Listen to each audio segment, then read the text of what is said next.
Welcome everyone. Welcome to the conference. Hello, Dr. Samuel. How are you? Hello, madam. I'm fine. Thank you. How are you, ma'am? I'm good. Great to see you again. Yeah, same here, ma'am. I would request you to please kindly And keep your cameras designing on. education program processes, any educational program policy and initiative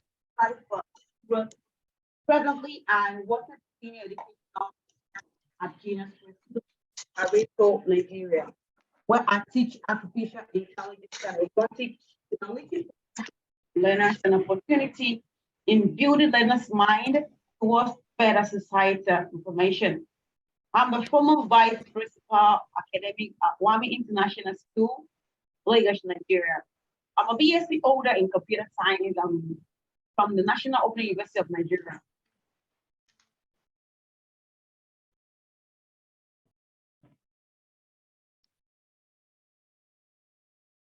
Okay, I would request everyone to please rename your Zoom account.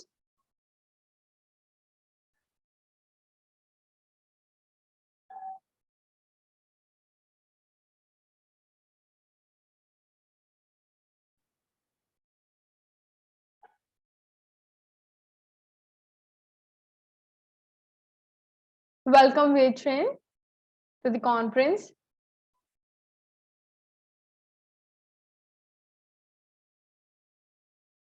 Okay, he might be facing some glitches. Welcome, Ma'am Nicole. Can you hear me? Yeah, hi. Nice Hi, to ma'am. see you again, Victor. Nice to see you, ma'am. How are you? I'm good, thank you.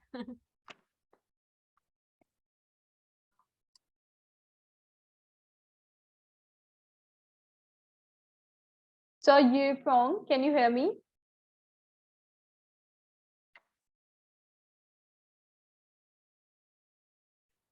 All right, then, Nicole, ma'am, can you please just give your brief introduction to everyone? Sure. Hi, everyone. I'm Nicole Sonobe and from Nishkyushu University. It's lovely to be joining you today. Let's have a good time together. Thank you. Thank you. Thank you so much, ma'am, for the lovely introduction. And Dr. Samuel, can you please introduce about yourself? Hello, everybody. Good morning. My name is Dr. Samuel Wesley. I'm Associate Professor, Head of Department of History, Srimati CHM College, Ulhasnagar. Good to see you all. And I can see Dr. Nicole, madam, also. I remember from the last conference at Athens. Good to see madam once again. Thank you so much. Thank you so much, sir, for the lovely introduction. So now we'll be just starting the conference next 2 to 3 minutes once everybody will be joining in. I again request everyone to please rename your Zoom account correctly and please kindly keep your cameras on.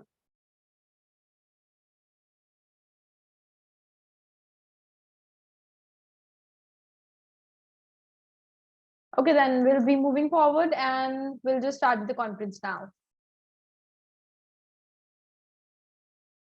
Welcome to the Eurasia Research Online Live International Conference. Today we have these many participants who would be participating in our conference. Today we have presentation and participants from 9 countries around the world, that is Philippines, Japan, Malaysia, UAE, Italy, Taiwan, Oman, India, Nigeria. We are broadcasting this conference on Facebook Live on multiple pages of Eurasia Research. The links for the live session are shared in the chat box. Welcome to Eurasia Research, and now please allow me a moment to introduce Eurasia Research to you in a nutshell. With over more than 1 million satisfied members and associates spread across the globe, Eurasia Research is a scholarly association who have been working for nearly a decade. Eurasia Research has organized several successful international conferences, workshops, training programs at various reputed institutions and grand venues.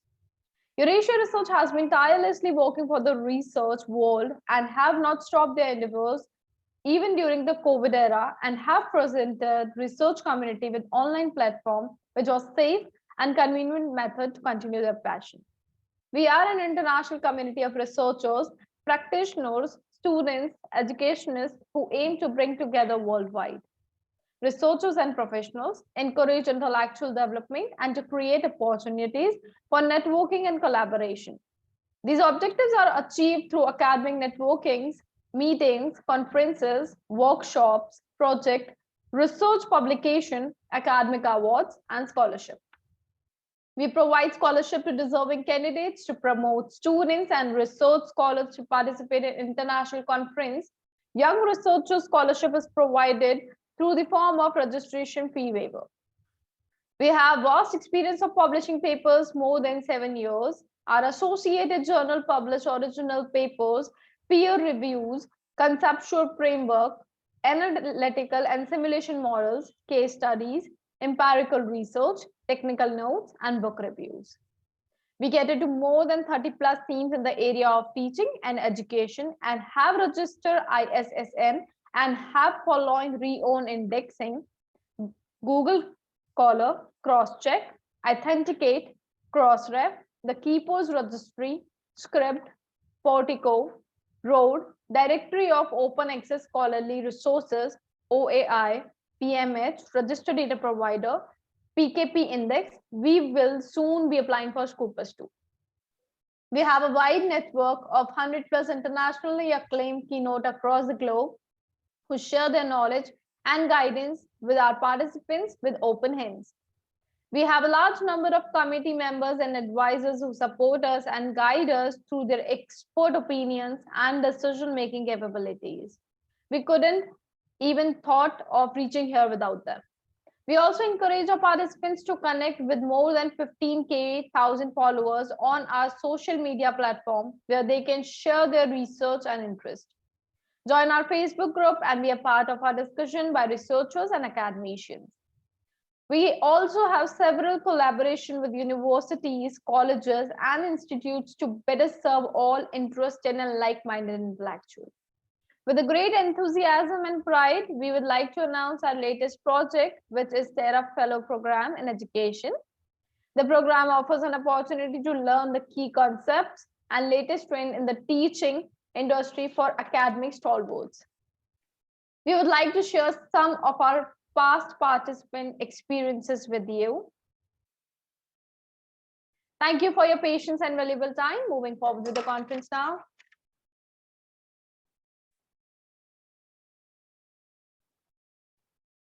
My name is Rutika Gupta. I'm today's conference host.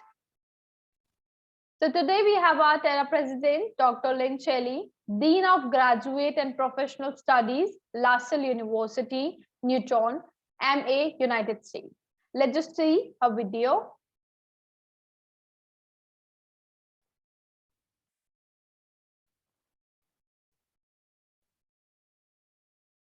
Hello, my name is Dr. Lynn Shelley, and I'm the Dean of Graduate and Professional Studies at LaSalle University in Newton, Massachusetts, United States of America. I'm proud to be coming to you and bringing you this video on behalf of Eurasia Research and TERA, Teaching and Education Research Association. I have been a privileged member of this association for many years, as a participant, as a speaker, as a keynote speaker, as a peer reviewer, as the president of the advisory board. I'm here to welcome you and encourage you to participate in this wonderful organization. Membership has its privileges for this organization. You meet wonderful, diverse people from all over the world that bring new and creative, innovative, and entrepreneurial perspectives in teaching and educational research. TERA is a wonderful place to be. As a participant, I encourage you to join and become a member. I also encourage you to submit proposals to do breakout sessions.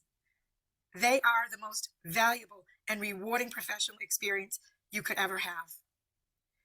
As importantly, Eurasia TERA does organize their conferences, both virtual and in person, in such a way where you get to know people personally, know their work, know their research, and get to know them as people, which is most important in our business, relationships. It has expanded my horizons expanded my professional growth and development, and I continue to look forward to being part of this wonderful organization. Part of attending a conference in person, whether you're a participant or you're an observer, you get to interface and interact on social levels as well as academic levels with everyone involved. We stay in touch after conferences. We share research. We help one another become better at what we do, become better in our educational professions, become better in our research. Again, membership has its privileges. The networking is amazing. Expanding your skill set is amazing. It keeps you in the growth mindset, which we always should be in as educators. And every conference, as I said, has a variety of perspectives that it brings for every person in attendance, no matter what role you have. You will find many pearls of wisdom that you can bring back to your own work and apply immediately. So I encourage you to get in touch with me if you wish at Lynn, LYNNECELLI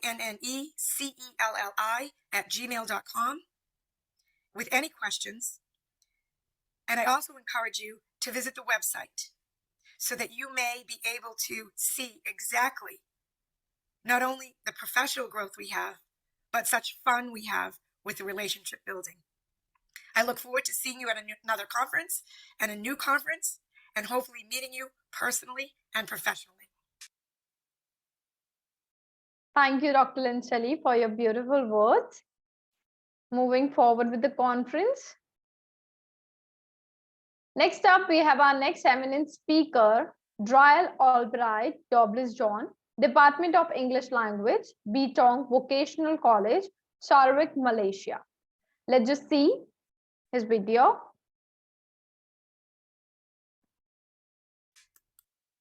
My name is Daryl Albright Douglas John. You can call me Daryl.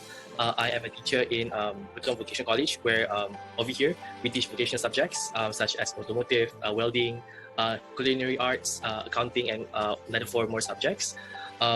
Over here we also have several subjects such as English academic, so I am one of the lecturer teaching English. Nice. And our students here range from the age of 16 until 19 years old, where we offer them diploma after they graduate the college. Of course, because I've been to both, I do prefer physical conference, but we're talking about times of uncertainty, and we're talking about times where we don't know what's going to happen in another country, and especially in times of pandemic, where we have threats in terms of in terms of diseases and whatnot. So online conferences is the way to go. But in the future, I hope that we can all gather around and have academic discourse and share our personal values on education.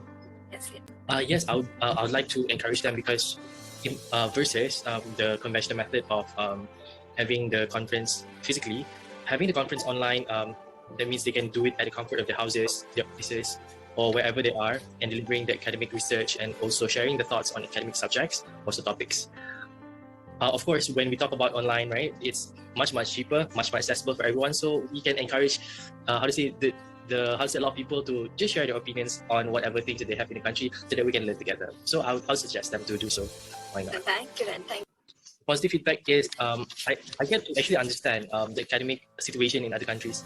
That day was Romania, and also some from other countries as well. So I discovered that the problem that we encountered in Malaysia is also the same as in other countries, such as internet connectivity, such as also maybe English language proficiency. So that is something that I learned, and also they suggest new ways how to tackle that that problem, so I can adapt that to my classroom or to my other colleagues over here. Have a good day to you too. Yeah, thank you. Pleasure.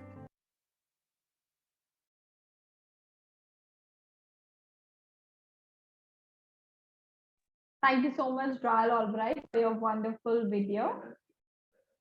Moving forward. Next up, we have our next eminent speaker, Dr. Y. Samuel P. Wesley, Associate Professor and Head of the Department of History at Srimati Chandabai Himatmal Mansukhani College, Ulhasnagar, India. Let's just see what he wants to say.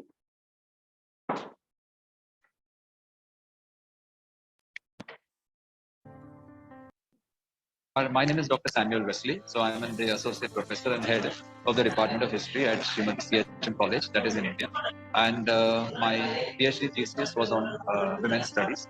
So I specialize in gender studies and theological history. So I completed my PhD on women's studies and minor research projects on theological history. So that is my academic profile. So I'm heading the department and in charge of foundation course also and coordinator for travel and tourism in the college. Physical presence and attending offline does make a big difference. But in COVID period, social distancing had to be maintained. So virtual platform was a very good alternative to continue research, to attend a conference, to interact with diverse speakers, to interact with them and just get a chance to see their research. So it was a good online experience. It was a good alternative. The virtual platform was a good alternative. Yes, sir. Okay, thank you. Thank you for the opinion, sir. Now, would you like to suggest or encourage your friends or family to attend the conference of Eurasia Research? Yes, definitely, madam. Eurasia Research conference was very well organized, very prompt, right from the beginning. Yes, yourself and all the organizers and Dr. Flora Charles was very prompt in her communication right from the beginning. And I had the opportunity of attending and listening to President Dr. Marek Matayun and many others there from the international fraternity. Definitely, I would encourage to attend the Eurasia conference, especially those who cannot travel, women or the aged senior citizens, or those are multiple responsibilities. The online Eurasia conferences are very well organized. Definitely, I will encourage my friends to and colleagues to attend this conference. Eurasia Research conference was very well organized, very prompt, right from the beginning. Yes, yourself and all the organizers and Dr. Flora Charles was very prompt in her communication right from the beginning. And I had the opportunity of attending and listening to President Dr. Marek Matayun and many others there from the international fraternity. Definitely, I would encourage to attend the Eurasia conference, especially those who cannot travel, women or the aged senior citizens, or those are multiple responsibilities. The online Eurasia conferences are very well organized. Definitely, I will encourage my friends to and colleagues to attend this conference. It was very well organized, and right from the beginning, communication was very prompt. Everything was on time, started on time. The resources were given on time, information was given on time, and there was no delay or no lag, and very well organized. I got a chance to interact with the international fraternity and get a chance to see their research as well. Very enriching experience. So that is my positive feedback of the conference. Thank you. I wish you the same. Good day. Okay, sir. Bye.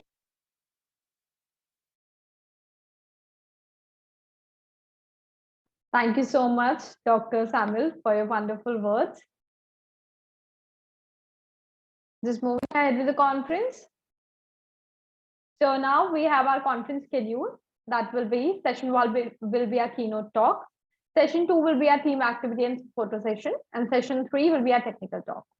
Also, I would request you to please rename your Zoom account with your full name in English. This will help us to record your presence. You may ask your question related to the presentation in the chat section while the presentations are going on. And all the certificates, receipts, and proceedings will be sent to the participants within a week on their mail IDs.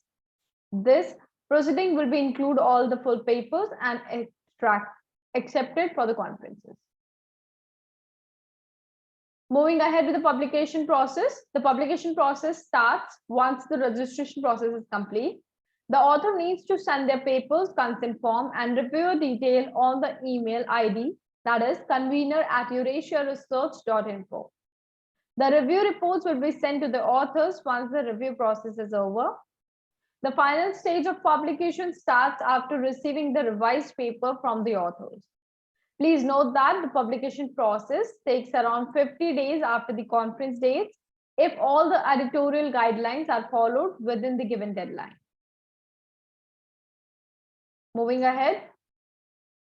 So today we have our first keynote speaker, Dr. Fräulein de Mobo, Assistant Director, Department of Research and Development, Philippine Merchant Marine Academy. His topic is Emerging Technologies Amidst the Pandemic.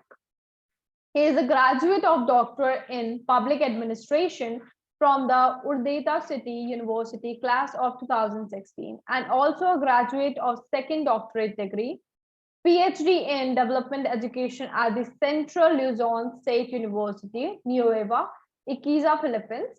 After obtaining his doctorate degree, he was promoted and designated to the position of Assistant Director, Extension Coordinator, and Associate professor of the Department of Research, Development and Extension in Philippine Merchant Marine Academy.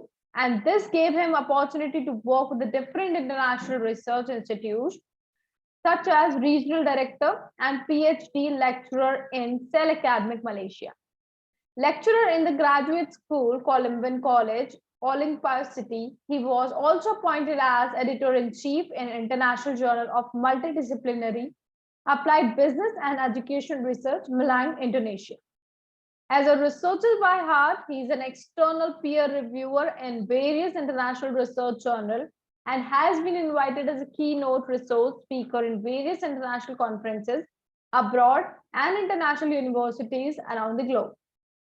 In 2019, he was awarded as Outstanding Alumnus in Graduate School of Orindeta City University, Pegasus, and was multi-awarded international researcher and globe leader from 2020 at present. Recently, he was appointed as multi-awarded international research and international human rights of Philippines under the umbrella of United Nations. At present, he was appointed as technical research evaluator by Department of Science and Technology and was able to publish 56 research articles with 23 citations in ResearchGate and 13 citations in Google Scholar Index in Google Scholar, EBSO, DOAG, ESI, and Crossref. He also published 12 international books in Europe, Indonesia, and India. Now, let's just see his video.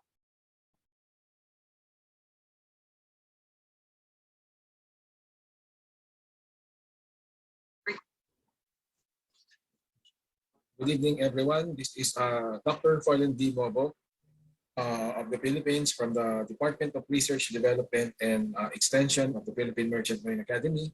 So my task for tonight, so I welcome you all to this conference. So my task for tonight is to discuss about educational research amidst the global pandemic. So as we all know, research is very important and plays a vital role in this time of pandemic. So it's very important for us to adopt other learning methodologies, especially in adopting research in this global platform. So my first is part of that is we need to identify the emerging technology researches. For example, as we define technologies in the present situation and significance in this field amidst the pandemic, this is to help and support and of course the situation that what we have. So the purpose of this emerging technologies, this will be able to help to adapt technologies and will be able to help our economy to go back the way it is before. So part of that is we have to consider the emerging technologies as part of this new trend, especially in this time of pandemic, for example, shifting from the normal situation to the new situation. So part of that is available in the near future and are still evolving and will impact in the future, especially using the emerging technologies in research platform. So the education trends in the 20th, especially in this time of pandemic, is that most of the universities and even colleges, even training centers have already evolved and transcend and use different platforms in delivering their educational and presenting the research. For example, most of them are using now Google Scholar or ResearchGate and other ICT tools that can be used in delivering quality research output, especially in research. So as you take a look in my screen, you can easily search your research using this technology platform using Google Scholar. So once you key in the keyword, definitely you will be able to check the citations, the input factor, and the updates which your research has been cited by a present author.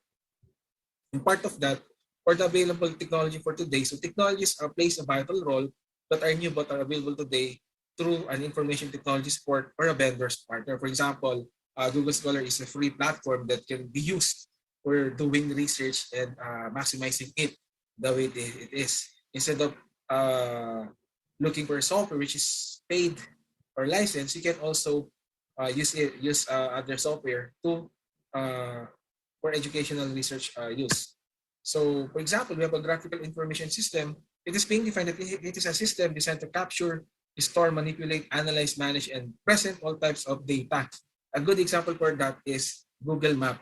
So Google Map plays a vital role in capturing all the locale of your study in your research, and it can be uploaded in the system. And then part of it, for example, the data source from it will be used for capturing all the data. And then another technology that we can use is the voice over IP. For instance, this is a technology that allows you to make video calls just like what we're doing right now using Zoom and other platforms, Google Meet. Okay, we can use this for doing data gathering or doing interview or focus group discussion in terms of research. So that is the benefits of the VoIP or the voice over IP using emerging technologies in research. Then on the horizon, technologies that plays a vital role are really new, especially in this time of pandemic, and are also be used in other future purpose.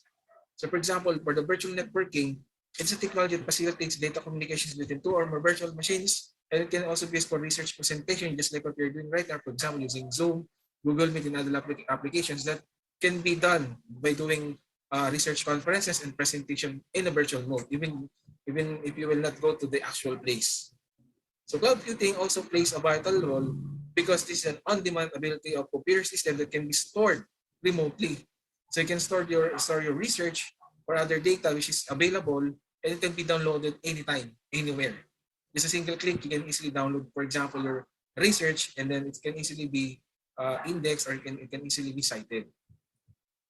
So part of this technology, we have the applications, platform, infrastructure in doing the emerging technologies in education research. When you do this, so we need an infrastructure to do this type of emerging technologies in research, and it plays a vital role. For example, in this pandemic, it is very important to adapt things which is really part of the system, and we need to do this as part of the new normal thing. So another is we have the Web 2.0, which refers to the websites that emphasizes user-generated content, which can be used for participatory culture and interoperability for end users, which can also be used easily because of its interface. For example, the use of Facebook or Google Scholar. So by using that, you can easily do research by key in the keyword. And of course, the future of data. Emerging technologies in the field of research focus on the cloud that was started in the 2013, but it's being given emphasis in the 2015 and also in the 2018 by starting the usage of artificial intelligence as part of their technology transformation. And so in 2018 will be remembered as a landmark year in the history of data economy, which is marked by a dramatic increase of consumer awareness of the power, scope, and risk of corporate data strategies, and by sweeping the old way to regulatory environment in this time of pandemics. It's very important that even you are not really knowledgeable in ICT, you have to adapt things because this is our trend right now. In doing research, it's very important to know ICT technology platforms. Okay, and then the cloud grows up because based on the survey that they have gathered, 200 business technology executives to better understand and how to employ this type of platform. So consistent with an earlier version of the same survey, the results show widespread enthusiasm in the cloud technology platform. So it's very important that we adopt this and use this type of process.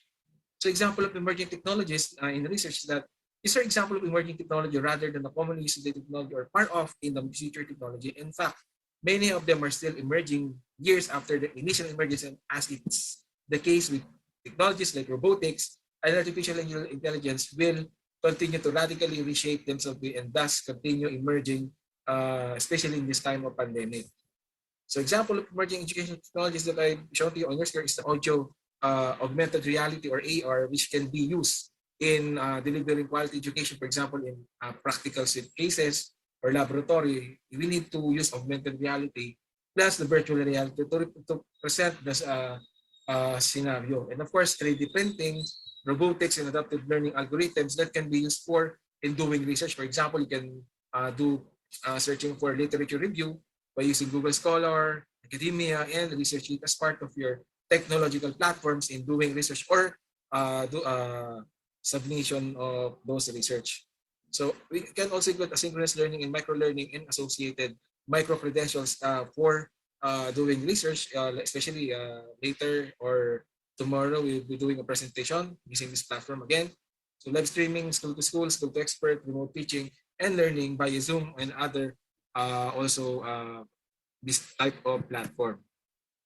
So AI has been there, social learning. So obviously, this is close related to blended learning from asynchronous and asynchronous learning. So learning games and simulation also plays a vital role because this will develop the skill of the students to respond on the global changes that we have right now. So educational technology trends between 2 years ago, I mentioned already that we can use big data, machine learning, and of course the Internet of Things were the biggest educational technology trends as of 2019. However, distance learning has become the one trend that rules them all. For example, that I want to say is, for example, we have the University of the Philippines Open University.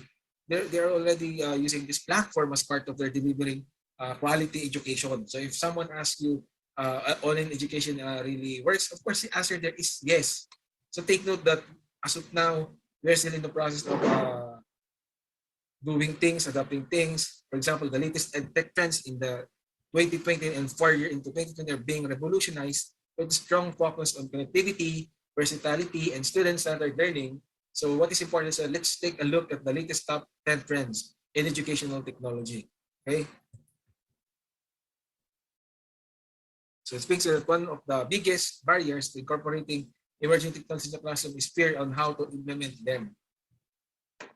But since we already have a guidelines, it should be strengthened so that we can work out things which is really important. So I think that would be all.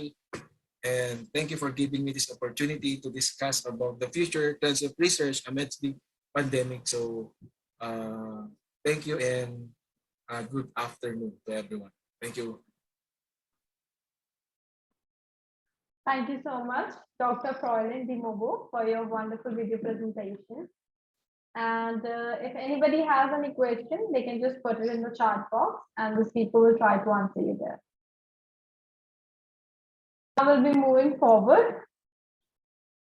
Next up, we have our next keynote speaker, Nicole Sonobe ma'am, Vice Director, Department of Health and Nutrition, International Exchange Center, Nishikushi University, Japan. Our topic is Rural Education Perspectives in Australia and France.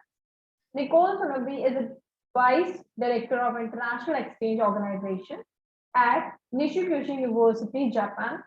In addition, she is a lecturer in the Department of Health and Nutritional Sciences. She is currently researching foreign languages and education focusing on plurilingualism, multilingualism, and bilingualism to promote language acquisition for EFL learners. Her work includes overseeing study abroad, short-term and long-term programs, exchanges, as well as supporting exchange students and international students studying on campus. Her work extends into the community where she is active in projects involving international youth exchange, global understanding, and multiculturalism. Recent grants include the Japanese government grant for rural education changes in France. Now, let's just see the video presentation.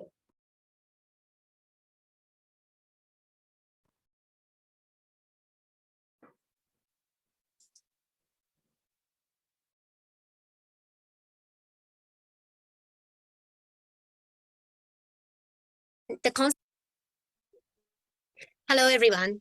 I'm very excited to be here today. I hope we have a great conference and I'm looking forward to meeting you all and hearing your presentations. Thank you for inviting me as a keynote speaker. Please allow me to share some of my current research on rural education. This research project is funded by Grants in Aid for Scientific Research and is titled Rural Education Perspectives in Australia and France.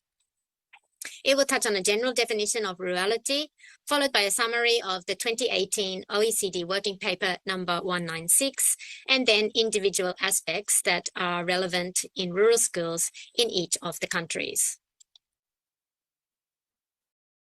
There is not a one consistent way of defining rurality. Rurality has been defined as socially constructed and based on more abstract characteristics, such as feelings of community and traditionalism, or more concrete features such as landscapes or occupational structures. Statistical definitions have been based on different demographic, geographic, and social economic factors such as population density, distance, or economic development.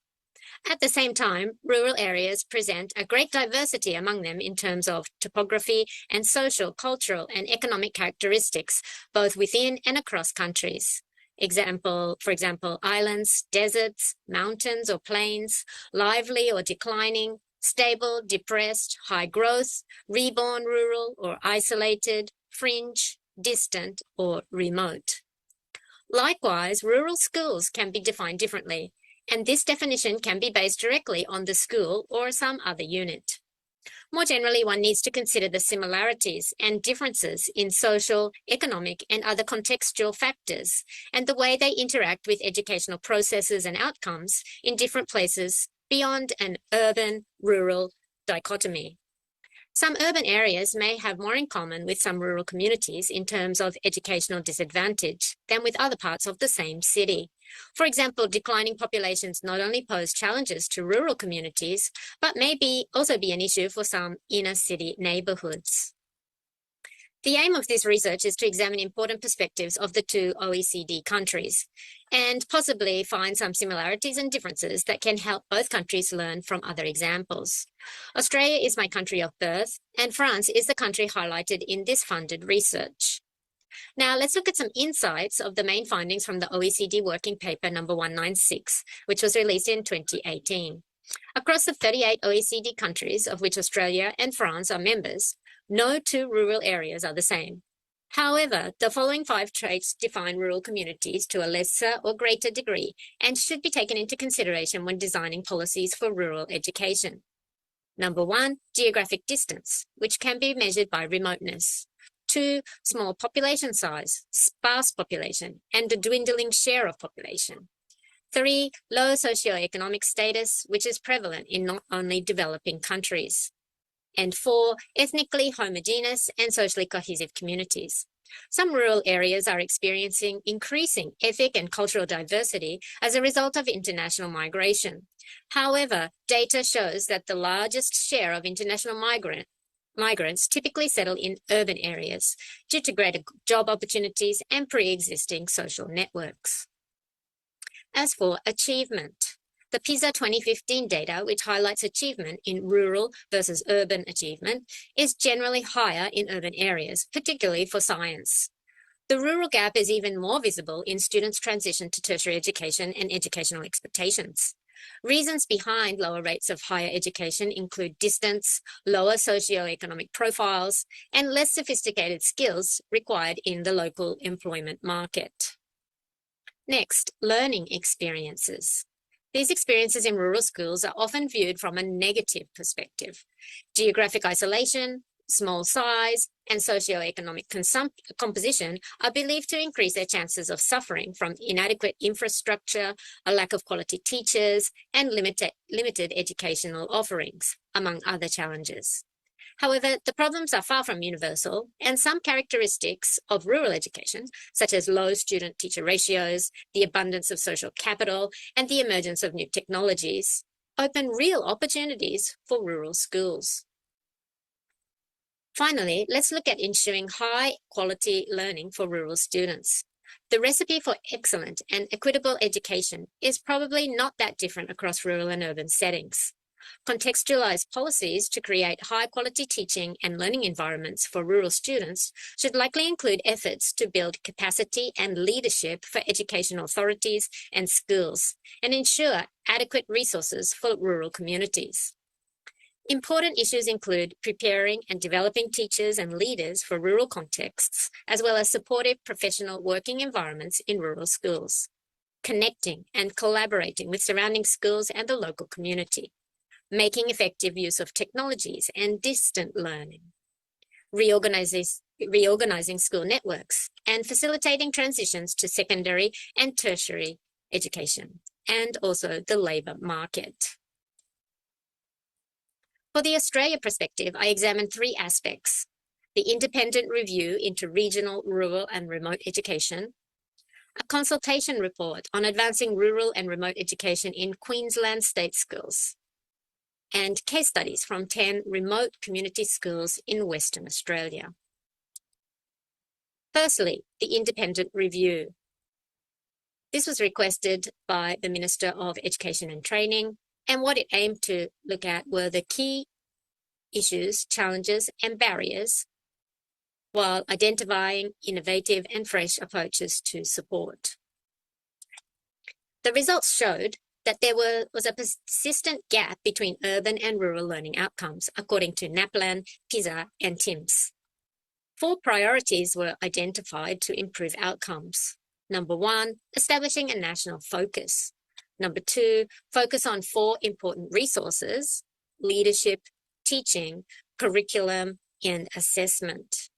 Number 3, ICT, availability, accessibility, and affordability. And number 4, transitioning into and out of school. In the consultation report, which was carried out by the Department of Education and Training in Queensland, DET, this was a survey where they invited Queenslanders to join discussions and complete surveys to make sure that every rural and remote student had the opportunity to succeed at school.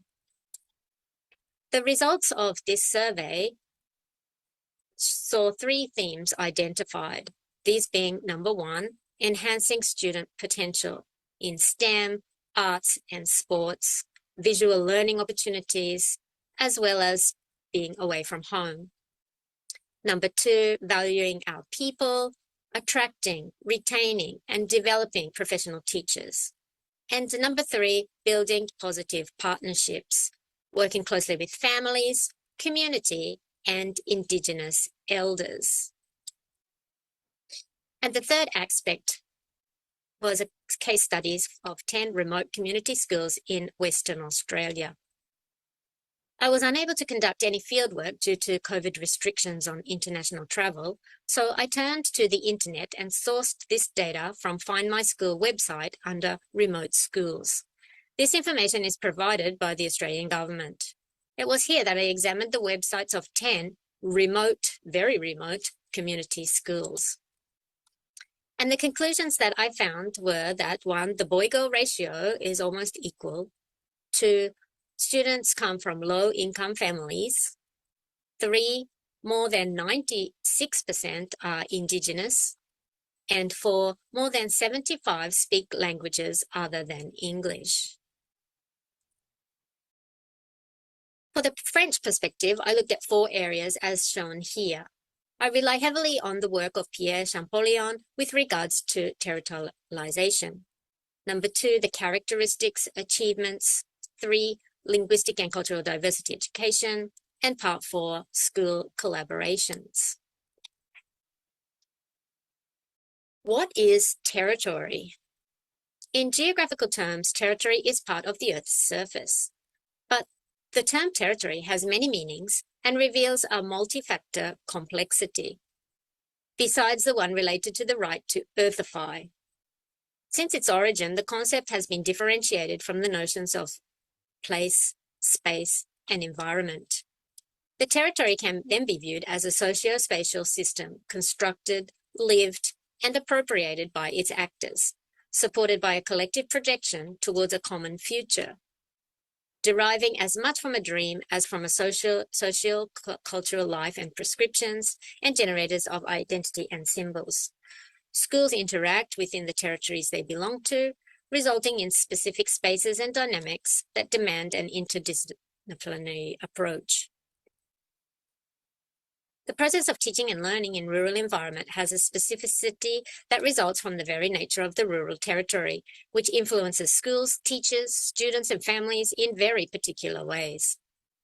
Despite the possible and inevitable problems of rural education, largely due to isolation and lack of resources, the overall conclusions of the research indicate that rural schools have features that offer potential advantages in terms of teaching practices. These include cooperative learning, peer coaching, interdisciplinary studies, multi-grade teaching, and contextualized teaching. Advantages for student learning include more independence because of the multi-grade classes and successful outcomes for them in the rural environment. The main problems faced by rural schools are threats to their survival and identity, thanks to the depopulation of rural areas, policy measures to cut spending on schools with few students, and the urbanization of rural areas. Furthermore, despite geographical specificities, rural students might be particularly exposed to certain risks like failure and dropout, illiteracy, and unfinished studies.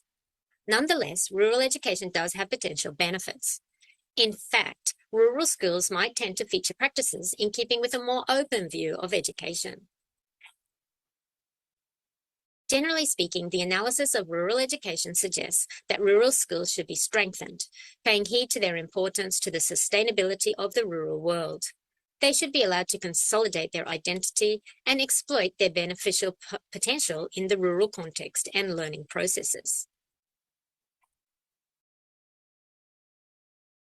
Next, let's look at some characteristics. In general, the following points have been pointed out as characteristics of rural schools: small size of the school, small number of teachers, isolation of teachers, faculty personnel changes are quick, lack of educational options available, lack of utilization of external human resources, poor cultural or extracurricular activities. An examination of the scores from national examinations showed that for some subjects and some age groups, the scores for rural areas was actually higher than urban areas. Rural refers to the municipality where the population of the village where the principal office is located is 2,000 people or less. In this way, just because it is a rural school, it does not mean that the basic academic ability is low. It should be noted that some schools are higher than those in the city.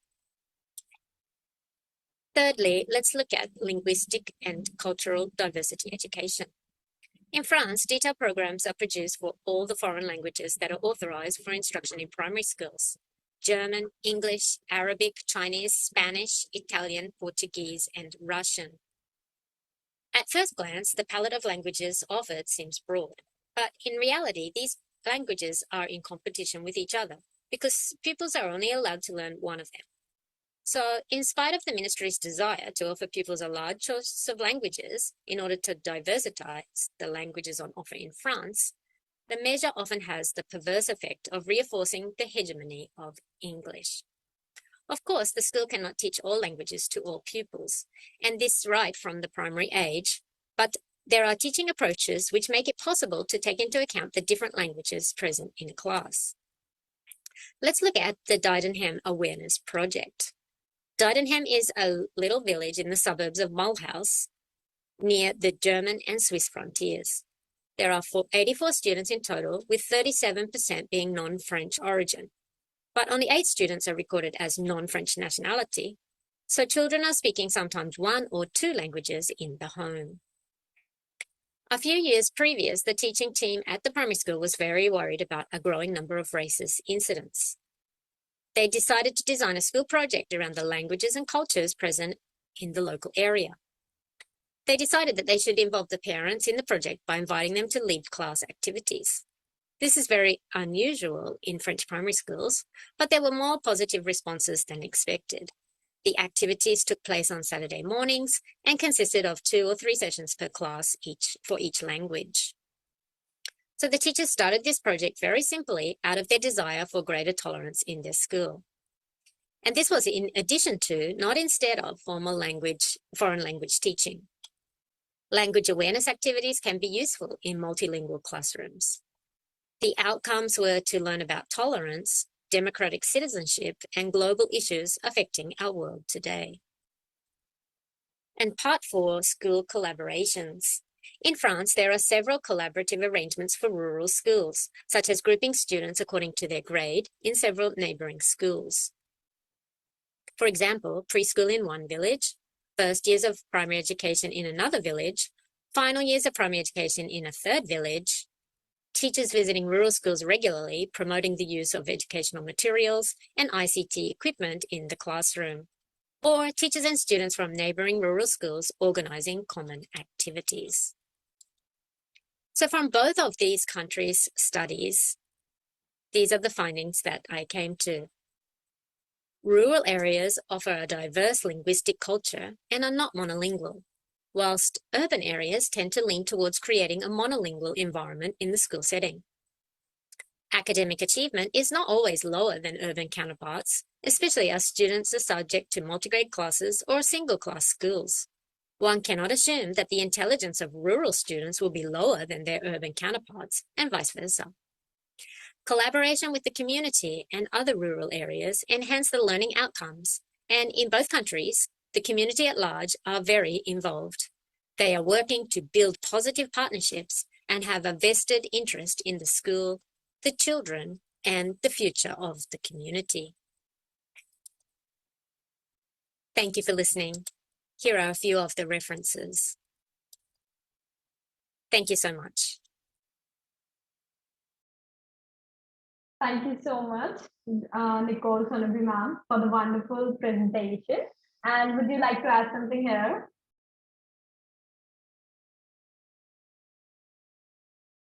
Nicole ma'am, am I audible? Yes. Thank you. You're most welcome.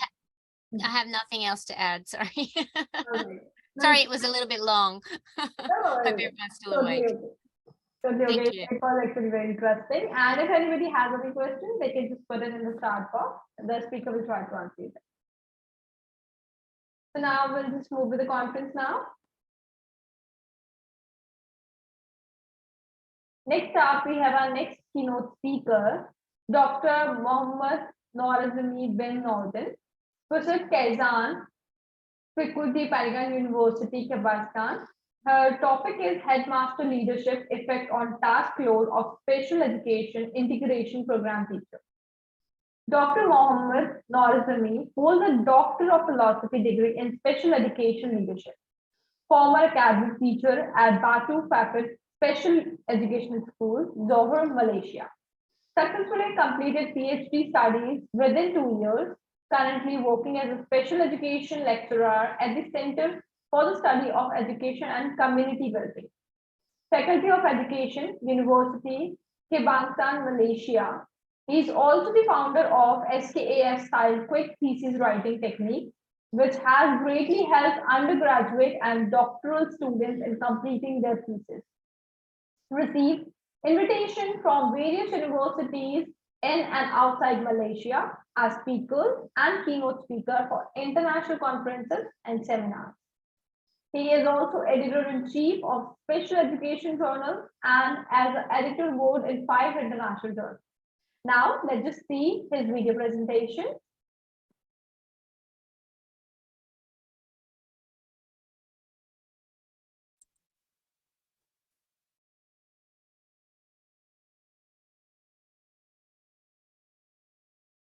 Hello, everyone. A very good morning. Assalamualaikum. Greetings to all of you. I hope you are fine now. You are enjoying. You are in good health. We're happy here in this conference. So,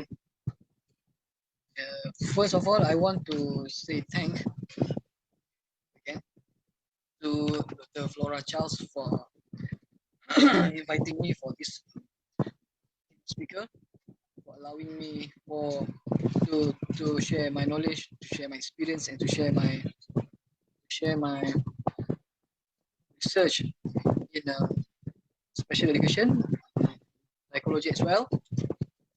I'm also very proud to have you today, also with your friends and colleagues. And I'm also proud to share what I'm doing. I love to share my experience and my knowledge about special education.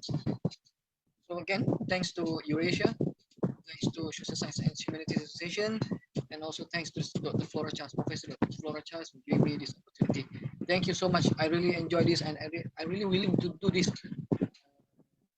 anytime, anywhere. If Eurasia want me to do this, and if I get the invitation from Dr. Flora Charles, I'm glad to see you, and I'm glad to give my keynote, my speech. And I hope so that we can meet together physically when I'm traveling to your country. So this is what I have to share with you. Okay. I am again. Welcome to 2022 20 International Conference on Business, Economics, Law, Language, and Psychology. My name is ICBELLB in Dubai. So I'm focusing on psychology, and my title, my research is Headmaster Leadership Effects on Taskload of Special Education Integration Program Teacher in Malaysia. Okay, so it's more focusing on psychology. This is what happened, what truly happened, but really, the reality in a special education school, special education program, integration program here in Malaysia. So when we talk about special education, so this is me again, Dr. Muhammad Razmi Nordin, special education lecturer in Faculty of Education, University Kebangsaan Malaysia, here in Malaysia. So this is my latest photo. Looks it, right? Yeah, looks it, because this is my latest photo. Okay, so when we talk about special educations, it's really touched my heart. It's really deep in my heart. It's really close to me because I also have special needs. Son, my son, he is actually ASD, autism spectrum disorder. I'm glad to have him. I am grateful to have him because God knows what I can handle, and God knows best. So when we talk about special educations, we cannot deny that it is these educational services for special needs or for disabilities, for the special needs students, disability students. We have our learning impairment. Sorry, hearing impairment, visual impairment, and also we have learning disabilities. For learning disabilities, we have subcategories, wide categories. We have autism, so we have Down syndrome, so we have dyslexia, dysgraphia, dyscalculia, physically disabilities, learning intellectual disabilities, and so on and whatnot. So when we talk about special education, so it means that the educational service, extra intention, extra focus for the special needs, for disabilities students. So if you want or not, if you're willing or not, we have to give our 100%, maybe 200% to the students because they are disabilities. So for me, special education is also the sub niche for psychology, and the teachers face the burden, the task load that they have to do, not only to teach the students, the special needs students, but also to manage them, and also they also have to cope, or they also have to contribute to the typical or normal students. Because here in Malaysia we have special schools, and also for special needs students we have special schools, and second one we have special education integration program, where we join together with typical normal or premier students in schools. And then third one, we also have inclusive education. So when we talk about special education for special education integration program, so the teachers have to contribute to two category of students. One is normal student or typical students, and the second one is for special needs students.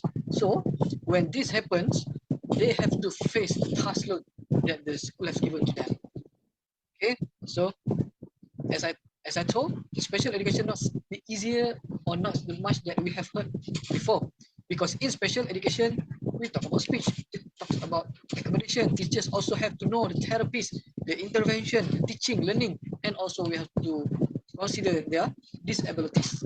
Also we have to think about the alternative way, alternative method, alternative medium to teach the special needs students. So all of this give the teachers the task loads they have to prevent, they have to consider with.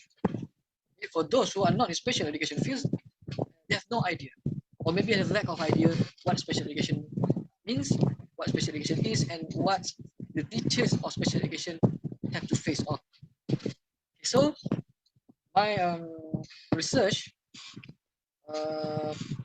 is focusing on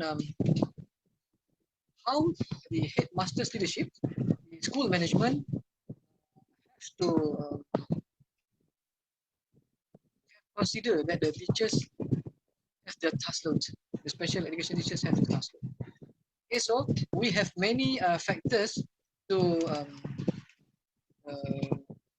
deal with that give that influence the teachers' task loads.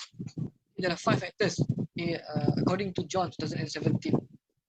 He said that 5 factors contribute to the issue of high special education integration program teachers' task load is teachers itself, students, the category of students, the policies, the facilities that they have, and also the leadership of the schools.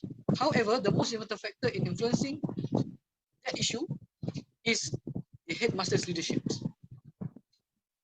Okay, some of the problems faced by the headmaster that can increase the teacher's task load are their learning, their leadership styles, their attitudes for special education, their knowledge about special education, their experience, and also their qualifications, according to Nelson et al. 2014. Therefore, this study was conducted to determine whether all of these factors led to the burden of the task load on SEIP teachers. So the problem statement is the burden of the SEIP teachers task load is the high level to inappropriate and problematic leadership of teachers or headmasters. Most of the principals or the headmasters who work in school is SEIP, special needs, do not adopt a leadership style appropriate to special education. So this is the problem that that influence the task load for teachers in special education. Okay, so that's also agreed from many scholars, including Zakaria 2016, Norizan et al. 2013, Junaidah and Nick Rusila 2013, also Shawnee and Aldrin Delzel 2006, and also Habib and Zaimah 2012. In short, we have 5 factors of headmaster leadership impact to the task load of SEIP teachers. First, leadership styles, attitude, knowledge, experience, and their qualifications. So the objective of this research is to validate that factors, whether will give the effects of the task load of special education integration program teachers here in Malaysia. What we have do is we spread the questionnaires with 400 respondents that answer the questions. So according to the fitness index, also we have used in sequential equation modeling. So we got this result. Okay, for these 5 factors. Leadership styles, we got 0.9, the factors, loading factors, and second we have 0.92 for attitude. Here, the third one we have experience 0.99, and then also 0.96 for the qualification, and 0.82 for the knowledge. So if you see here, you can see here, all that factors, if the loading index is higher, that's mean all that factors is influencing the task load of special education teachers here in Malaysia. So we cannot deny that, because all of this issue, all of this problem in headmaster leadership actually influencing much for the task load of SEIP teachers or special education integration program teachers here in Malaysia. So all of these factors fit the fitness index, GFI, CFI, and also TLI, and also the chi-square, and also the RMCEA must be more than 0, must be below than 0.8. Okay, so the discussion is the third factor of the knowledge of the headmasters. The conclusion in the discussion is all that factors in leaderships, headmaster leaderships, give the influence for the task load of SEIP teachers. The third factor, knowledge. The fourth is experience, and last but not least is the qualification factor. majority of respondents felt that headmasters or head teachers with academic qualification or special education related expertise would better understand special education. This will help prevent them from imposing SEIP teachers on childlike and appropriate assignments, and we also can plan the task load of teachers. So as a conclusion, the finding of this study show that headmasters play an important role in school management in general and also SEP management in particular. Principals, leadership, style, attitude, knowledge, experience, and qualification influence their ability to manage the SEIP, especially for teachers. Okay, and I would to suggest study of factors affecting the leadership of his headmasters to the task load of the teachers could be extended. Construct or factors. In addition, it is proposed that the study be conducted qualitatively in future to obtain more research data. So that's all I can share. My research, finding, and my knowledge, and also my experience for special educations. So I hope that you are clear. And if you have any doubt or any questions, please don't hesitate. You can ask me. You can email me to the norasmi@ukm.edu.my. So I think we can stop here, and then I will continue this keynote in the short terms after this. So I hope that you enjoy, and this will give you the benefits for your study. Thank you, Dr. Nordin, for the wonderful video presentation. And also, if anybody has any questions, they can just put it in the chat box and the speaker will try to answer you there. So now we'll just move forward to the conference. Our next keynote speaker is Dr. Y. Samuel P. Wesley, Associate Professor and Head of Department of History at Srimati Chandabai Himatul Mansukhani College, Ulhasnagar, India. His topic is Contribution of Women to Education in India. Dr. Samuel is Associate Professor and Head of the Department of History at Srimati Chandabai Himatul Mansukhani College, Ulhasnagar, India. He is also in charge of foundation course dealing with the contemporary issue and the coordinator of travel and tourism add-on course. His doctoral dissertation was titled Pandita Ramabai, Anandibai Joshi, and Tarabai Shinde, a comparative study. He has presented papers at various national and international seminars. He has completed 3 minor research projects dealing with certain facets theoretical history in India as well as gender history.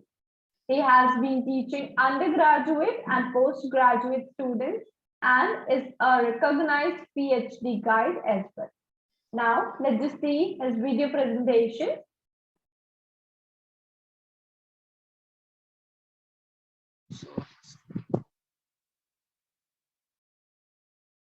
Good morning, respected organizers and all the delegates present here.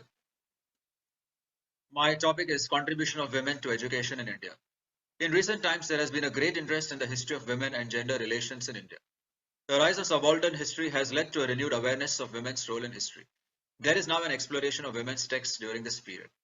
Women's voices are very important as testimonies which observe the issue of women's changing social circumstances and relations with men.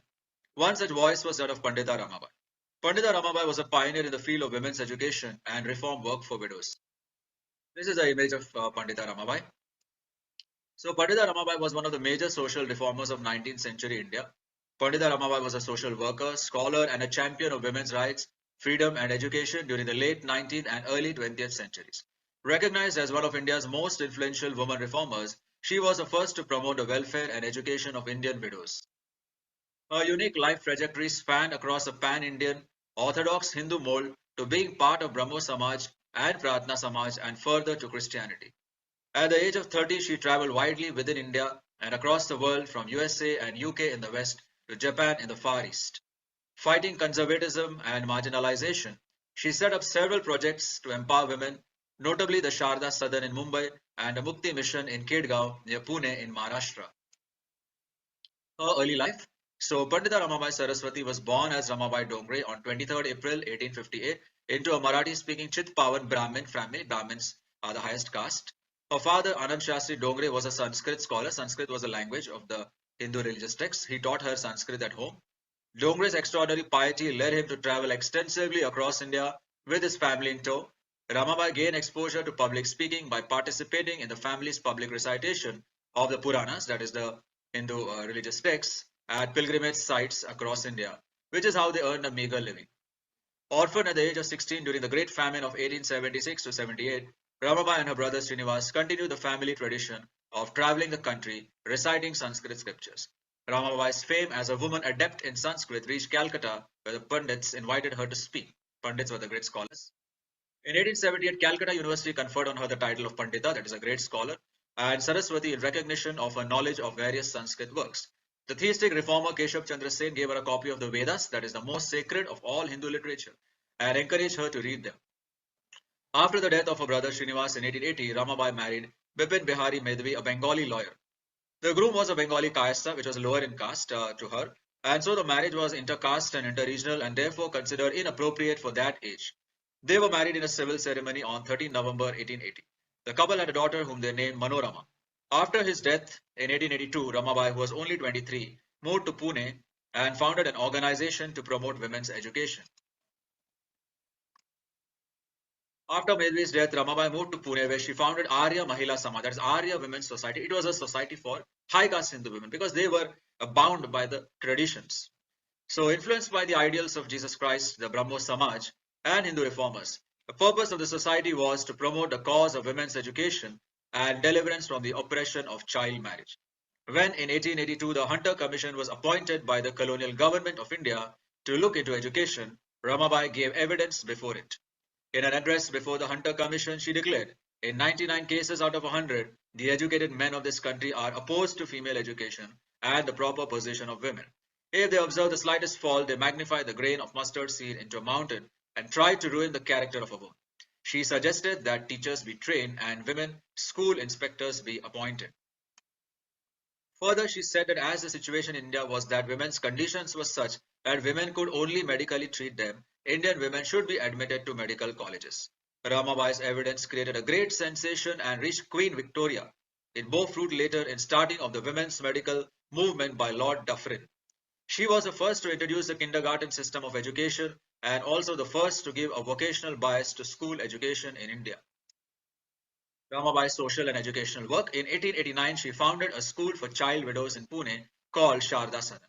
In 1896, during a severe famine, Ramabai toured the villages of Maharashtra with a caravan of bullock carts and rescued thousands of outcast children, child widows, orphans, and other destitute women and brought them to the shelter of the Mukti mission. By 1900, there were 1,500 residents and over 100 cattle in the Mukti mission. A learned woman knowing 7 languages, she also translated the Bible into her mother tongue Marathi from the original Hebrew and Greek. The Pandita Ramabai Mukti mission is still active today, providing housing, education, vocational training, etc. for many needy groups, including widows, orphans, and the blind. So on 11 March 1889, Ramabai opened at Chowpatty in Mumbai a widow's home called Sharda Sadan. Sharda Sadan was founded with 2 pupils. In a period of 3 months, the number increased from 2 to 22. At the dedication of the school, a lady had chaired the session. A newspaper stated that this was the first time that an Indian lady had ever presided on such an important occasion. Ramabai went about rescuing the downtrodden and oppressed child widows in society. In her school, they learnt what a decent life was. A child widow was brought to the Sharda Sadan by her father. As a child, she had been taken to live with her mother-in-law, who was cruel to her. The body was often balanced through a ring, suspended from the ceiling as a punishment for the death of her husband. Her father felt sorry for her and took her to the Pandita. She studied and passed matriculation, went to college, and studied up to BA degree. Ramabai in her writings and correspondence wrote about several heart-rending stories of widows whom she cared for. In November 1890, the Sadan was shifted to Pune. Ramabai tried to build up her school in the new environment and endeavored to provide a better life to those under her care. The school was recognized. There were at that time 350 inmates in Sharda Sadan. She opened it to women from all parts of India. She purchased property for her institution in Pune, and though the orthodoxy was against her, she had their grudging respect. In April 1894, examinations were held, and 32 students out of 43 were promoted. The first kindergarten teacher was trained in the Sharda Sadan. By the autumn of 1894, she raised enough funds to buy a large plot of land amounting to several acres. Kedgaon, about 40 miles south of Pune in Maharashtra, was chosen for the development of a farm. Here, 100 acres of land close to the railway station was obtained. The people in Kedgaon did their best to discourage her, saying that the land was stony and unfit to build on and that she would get no water. However, Ramabai went ahead. She planted a portion of this property with thousands of orange, lime, and mango saplings. A vegetable garden was made which supplied vegetables to her school. In 1895, Ramabai's school became a high school. In 1896, there was a severe famine in the central provinces and in Gujarat. She launched a massive rescue operation for the famine victims, especially the gullible women. Rescuing these widows and bringing them from central India, feeding and clothing them was an extremely expensive business. In the famine in India of 1897, Ramabai rescued 1,350 girls. Meanwhile, the settlement at Kedgaon was then dedicated to God by the name of Mukti, that is salvation. The girls were happy in their several occupations. All who could learn were taught 3 hours. Some went on to the Anglo-vernacular standards. Some combined industrial with ordinary education. From the earliest beginnings of the Mukti, its home industries have been one of its best features. All were taught to earn an honest living. Many were trained to be teachers and several were taught to help in nursing the many sick girls from the famine districts. Mrs. Brewer, who served the Mukti mission in its early years, gave a speech in which she extolled Ramabai's achievement. Visitors come from all parts of India and from other countries to visit Ramabai's work. And when they see the extent of the work carried on, a multitude of women and a splendid organization, the great executive ability of that wonderful woman, who has her hand upon every part of the work, they are greatly amazed and they say that the half has not been told them. The buildings of Mukti are very fine. The school rooms were furnished with American desks, blackboards and maps which gave them a fine appearance. There was a thoroughly equipped kindergarten, a competent staff of teachers and a first-class order. There was the old Sharda Southern High School in which there were 165 girls under the charge of Manorama, that is Pandita Ramabai's daughter.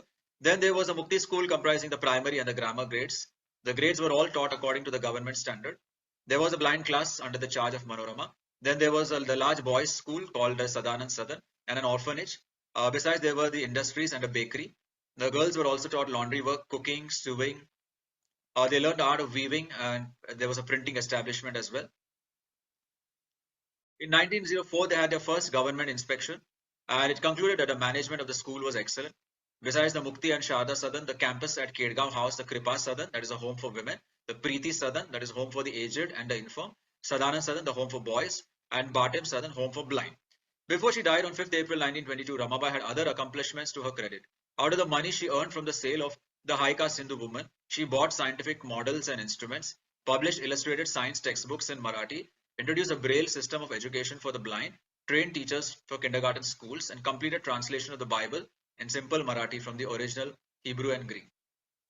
Analysis judged by any standards, social, educational, and economic, Ramabai had remarkable achievements, especially when viewed against the background of the times in which Ramabai worked. One extract from an American Ramabai Association report sums up the enormity of Ramabai's work.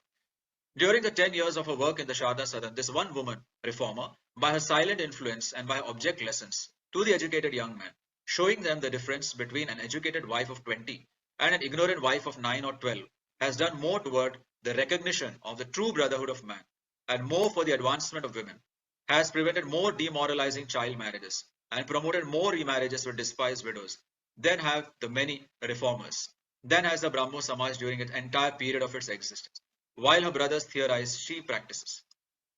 Personal life. In many ways, Pandita Ramabai's family life departed from the norms expected of women in her day. Her childhood was full of hardships and she lost her parents early. Her marriage to Bipin Bihari Medhavi crossed caste lines. Moreover, when her husband died after just 2 years, she was left a widow. Under ordinary circumstances, such a tragedy put 19th century Indian women in a vulnerable condition, dependent upon their deceased husband's family for support. Pandita Ramabai, however, persevered as an independent woman and a single mother to Manorama Bai. She ensured that Manorama was educated both in Wantage by the sisters of the CSMV and Bombay University, where Manorama earned her BA. After going to the United States for higher studies, Manorama returned to India, where she worked side by side with Ramabai. Serving first as principal of Sharda Sadan, she also assisted her mother in establishing Christian High School at Gulbarga, now in Karnataka, a backward district of South India during 1912. In 1920, Ramabai's health began to flag and she designated her daughter as the one who would take over the Ministry of Mukti Mission. However, Manorama died in 1921. Her death was a shock to Ramabai. 9 months later, on 5th April 1922, Ramabai herself died from septic bronchitis a few weeks before her 64th birthday. Conclusion. Pandita Ramabai was awarded the Kaiser-e-Hind Medal by the Government of India for community service in 1921. In 1989, a postal stamp was released by the Government of India commemorating 100 years since the commencement of Ramabai's work. Ramabai's death on 5th April 1922 was a national loss. One of the leading newspapers of India, the Times of India, published the following tribute in their newspaper. The name of Pandita Ramabai ought to have a high place among the makers of modern India. She represented the awakening of Indian womanhood, and she voiced with persuasiveness and courage the demand of her gender for a richer and fuller life than the prejudices of the past permitted. Pandita Ramabai's story is one to uplift everyone, whether he be Hindu or Christian, who accounts the soul of man the most precious of all things. The Mukti mission still lives on and continues the legacy of Pandita Ramabai.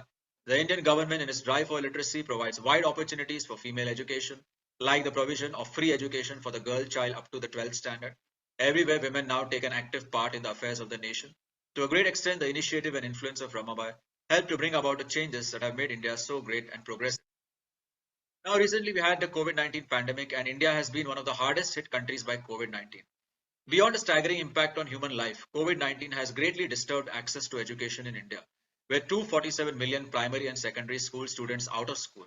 In the pandemic, again, the situation went back as far as education is concerned.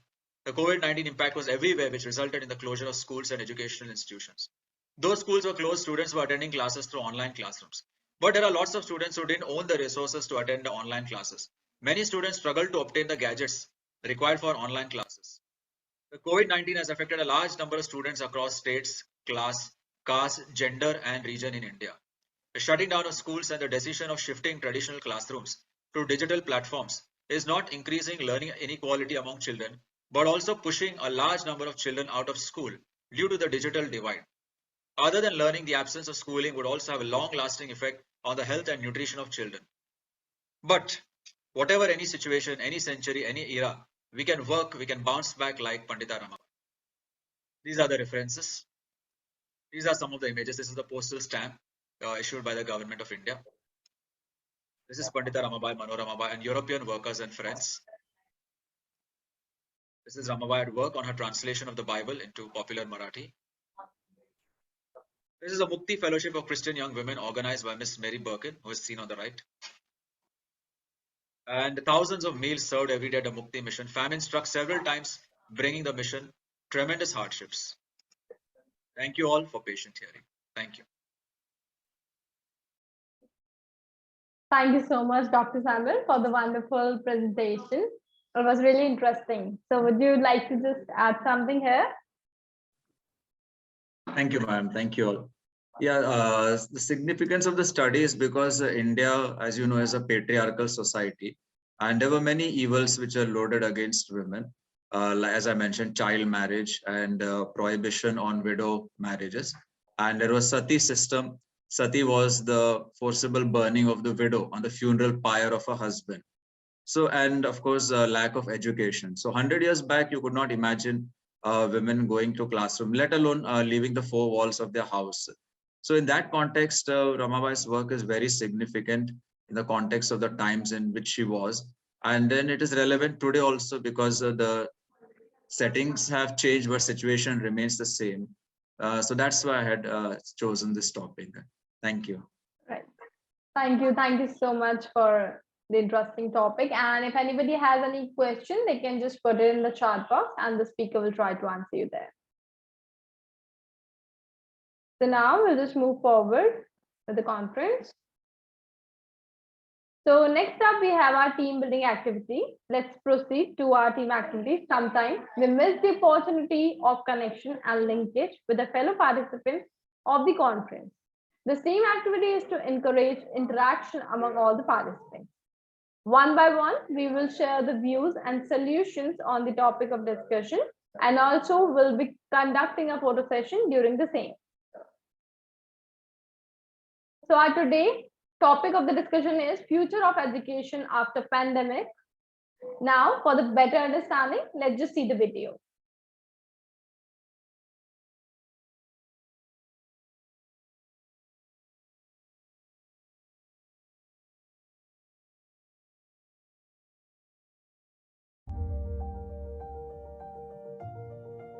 UNESCO is exploring how knowledge and learning can shape the future of humanity and the planet. Let's envision the futures of education. With the COVID-19 lockdowns and restrictions, we've seen that it's possible to radically shift the ways we live. People are adjusting to new realities. As we return to working, learning, and living more closely together, let's learn from this experience. In many places, we've seen cleaner air and realized that our ways of living involve real trade-offs. We've realized the extent of our vulnerabilities. The crisis is affecting people's lives and livelihoods differently, exposing the severity of inequalities. For students, teachers, and humanity, this is an important opportunity to understand that what we have considered normal is not inevitable, but is a choice, a result of our choices. What are we learning from the coronavirus disruptions? What needs to be different than before?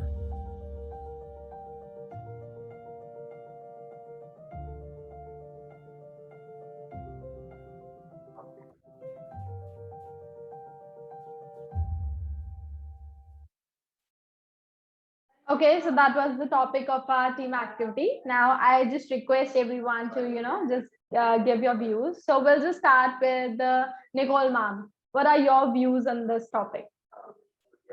Okay, thank you. I found with the pandemic, particularly at our university, that our students had very low digital skills. And at the beginning of the pandemic, when our classes went online, both teachers and students struggled to cope with that adjustment. And gradually, classes have gone back to face-to-face. But in fact, I'm still using our LMS system. We use Teams. So prior to the pandemic, I was always printing out worksheets and distributing paper documents. But since when we went online, I couldn't do that, of course. And now I don't do it. And all students, I share all my class notes using the LMS. And our students use Teams, the class notebook. So we can do a lot of collaborative work online and using the same document at the same time, and all students can participate. So I would like to continue using that style of teaching. And I think thanks to the pandemic, we have learned many things, particularly in the digital skills area. So I hope these kind of skills continue in the future. Thank you. Right. Thank you so much, Nicole ma'am, for sharing your wonderful views. So I would request Dr. Samuel to please just give your views on this topic. Thank you, ma'am. Yeah, in our country during the pandemic, we saw that those students who had access to better resources, those who are going to private schools, they had more access to remote education. Whereas those students who came from government schools or low socioeconomic status households, they had less access to remote education. And 1 in 5 children who were enrolled in schools did not have access to remote education. And even when those schools started remote education, more than half of those students were not covered by them. So there was a digital divide. And in my college, when we started with online lectures, online teaching, students faced lots of difficulties. And when the examination was conducted, we had MCQs, multiple choice questions. So they were used to descriptive answers at that time, writing. So they found it difficult to shift to this online mode. And now when we have started offline classes this year, a few months back, so then they found it once again difficult now to switch back to offline, to descriptive writing. Now they became used to online MC multiple choice questions. And so now they found it difficult to shift back to writing essay type or descriptive answers. So it is a transition time now. And then a lot of catching up also has to be done by students who lost out, especially from the lower socioeconomic groups. And even these students also now we are teaching them slowly because they did not have all these years, a couple of years they were online and they did not have much practice of writing. So a lot of catching up has to be done. And I feel now future, maybe the hybrid mode, online as well as offline, that will become the new normal in after this pandemic situation. So both the modes, online as well as offline, that will be the new normal in the future. That is what I. Thank you. Thank you. Thank you so much, Dr. Samuel, for your wonderful views. Yupong, can you hear us?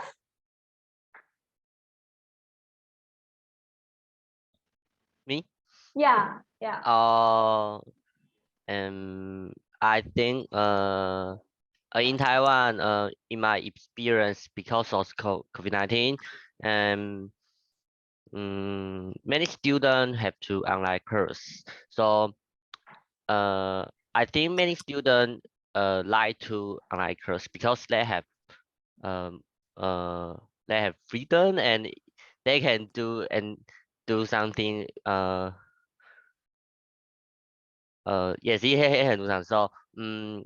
So teacher have to some tip some way to let student focus on their learning. So I think it is so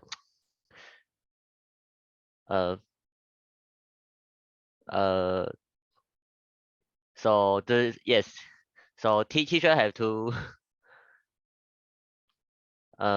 let student focus on their learning. Yes. All right. All right. Thank you, Yupong, for sharing your wonderful views. Chiahun, can you hear us? It's me. Yeah. Can you share your views? I think education is also very important in a company. For example, I was doing an internship in a logistics company this summer. So I need to design education courses for employees of branch office around the world. Because of COVID-19, many employees cannot come to work in a company, and they cannot discuss many face-to-face discussions. So for managers in my company, they must adapt to the changes in this environment. And the training courses are also different from before the keep up with the times. So I think this is a very important issue to be solved for the future. Thank you. Thank you so much for sharing your views. Vaishya, can you hear us? Hi. Yeah, hi. So can you please share your views? After the pandemic, we rely to the considerable extent of technology of learning. So the gap between urban and rural education has become a major issue that we need to focus. In Taiwan, our government take many policies to help the rural education to solve the problem. And for now, we can see many students can fit the city learning. So we hope our rural education can be much more efficiency in the future. Thanks. All right, thank you for sharing your views. Shukrat ma'am, can you hear us?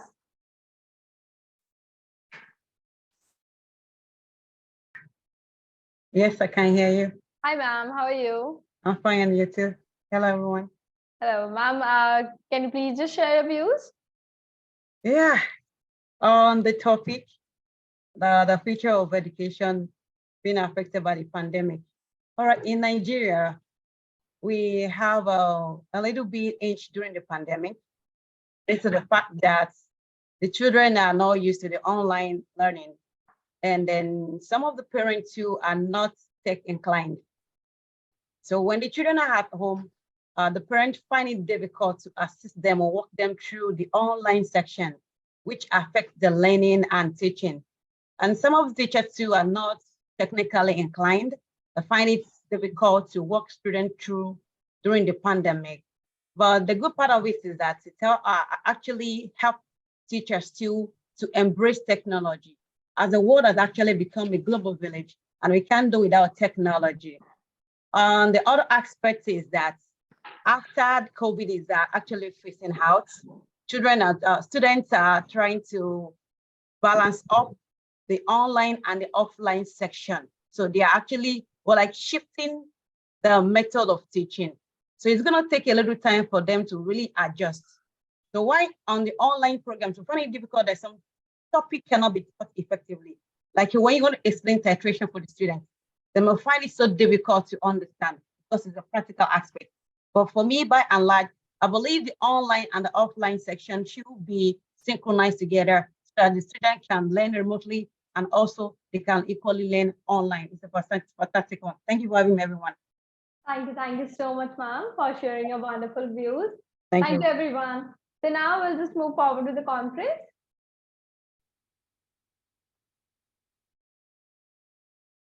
So now today we have our first presenter of the day, Sara Saraiji ma'am, GEM's First Point School, Dubai, United Arab Emirates. Her topic is investigating the effects of social media on the well-being of teenagers. You can also read the abstract.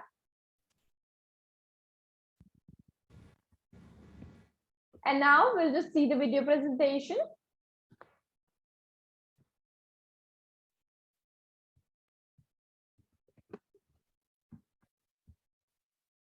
Hi everyone, my name is Sara Saraji.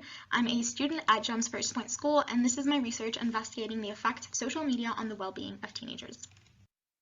So the aims and objectives of my research, I look into how social media affects the happiness levels of teenagers, whether it affects the self-esteem of teenagers, and also the certain design techniques used by softwares and social media industries to keep us fixated on the page and hooked. I also look at the overall positive and negative effects of social media. Importance of this study. During and after the COVID-19 pandemic, teenagers have been using social media excessively, and I wanted to investigate whether this has been leading to negative effects on their self-esteem, on distractions, on their sleep, and I wanted to see how this would in turn affect their daily performances in school. Through this research, I want to raise awareness on the importance of well-being and how we should all be more attentive when using social media and try and avoid using it excessively. So for the secondary research that I cover, I look into social media's correlation with hormonal production. Robinson found that using social media increases dopamine levels in the brain, just like the use of drugs. And fun fact, the only industries that call their customers users are software and drugs. The next thing that I look into are cookies trial, and that's basically the thing that the option that you accept whenever you go on websites. You click accept cookies, and what that does is you're basically granting online advertisers the permission to listen into your conversations, and there has been proof for this. They're gaining audible insights, and the information, those insights that they gained and gather, are used to promote products that are specifically targeted to you, which is a form of direct marketing. I also look into the design techniques, which I mentioned earlier, one of which is like a slot machine. And a psychological explanation for this is called positive intermittent reinforcement, which basically, if we apply that to social media, every time you scroll up on your page, you get that loading icon, and you're not sure what new posts are going to come up. And so you keep doing that, just like the use of slot machines. And this is an unconscious habit that is being implanted to users. For my methodology, I look into what social media generally is, so like the use of cookies, like the use of design techniques. I also cover what others have done in terms of other people's experiments, other people's secondary and primary research. I conduct 2 forms of primary research, one of which is a questionnaire to look into the perception, look into how teenagers perceive social media, and then I also conduct my own experiment, which I'll cover later on in this presentation. And then I conduct statistical analysis based on the results I gathered from my experiment. So for my experiments methodology, I gathered 38 participants. They were aged 15 to 18. I measured their happiness levels using a happiness quiz, and then they took a social media break, which was 33 hours long. And then after the social media break, I also again measured their happiness levels using the same happiness quiz. And this was for me to identify whether their happiness levels changed after the 33-hour social media break. So whether it increased or decreased or stayed the same. So So for my questionnaire, I had 42 participants aged 15 to 18 again. And like I said, I wanted to see how social media is perceived by a teenager, which is the main reason why I conducted this questionnaire. I also wanted to get specific insights into the positive and negative effects of social media towards them. For example, whether they use it as a sense to gain a sense of escapism and entertainment, or whether it negatively affects their daily performances, for example, disrupts their sleep or increases their procrastination levels, etc. So I'm going to cover 3 questions that I did in my questionnaire, one of which is, when do you use social media the most? So the specific time in the day they use social media the most. Most of my participants, 38.8%, said before bed. And based on other research, using social media before bed has been correlated with disrupt sleep. The second most popular answer choice was in school, with almost 22%. And I just want to clarify, there may have been a little bit of sample bias here because my participants were juniors and seniors, they were post-16, they have free lessons in school, so they may have had more of an opportunity to use their phones. I cannot generalize these results to all teenagers in school. And then saying while eating a meal, and this has been positively associated with overindulgence. And then also a few people saying in the morning, so right before they wake up, right after they wake up. The next question I asked my participants was on a scale from 1 to 10, so 5 being the most, 1 being the least, to what extent does social media affect your procrastination levels? And the majority of my participants, 34.4%, so 11 participants stated that social media increases their procrastination levels with a score of 4 out of 5. So we could infer that social media does affect productivity. Other researchers found a positive association between screen time and depressive symptoms among adolescents. Another question I asked my participants within my questionnaire was whether social media makes them feel worse about themselves, so whether it lowers their self-esteem or not. Most of my participants selected the yes option, so the yes all the time, the yes sometimes, and yes most of the time, with only 46.9% of my participants selecting the no option, no, not at all.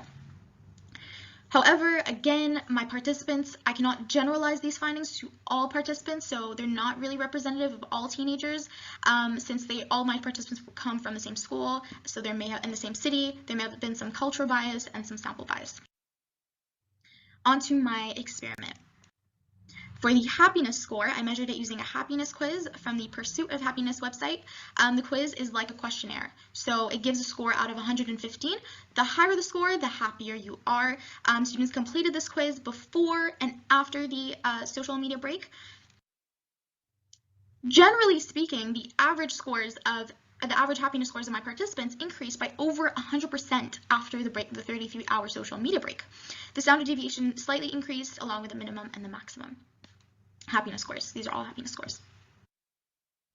I conducted a statistical analysis based on my results. I used a 95% confidence interval using a two-tailed t-test, and I got a p-value of 0.00064, which is less than 0.05, meaning that there is a statistically significant difference between the means of happiness scores before and after the social media break.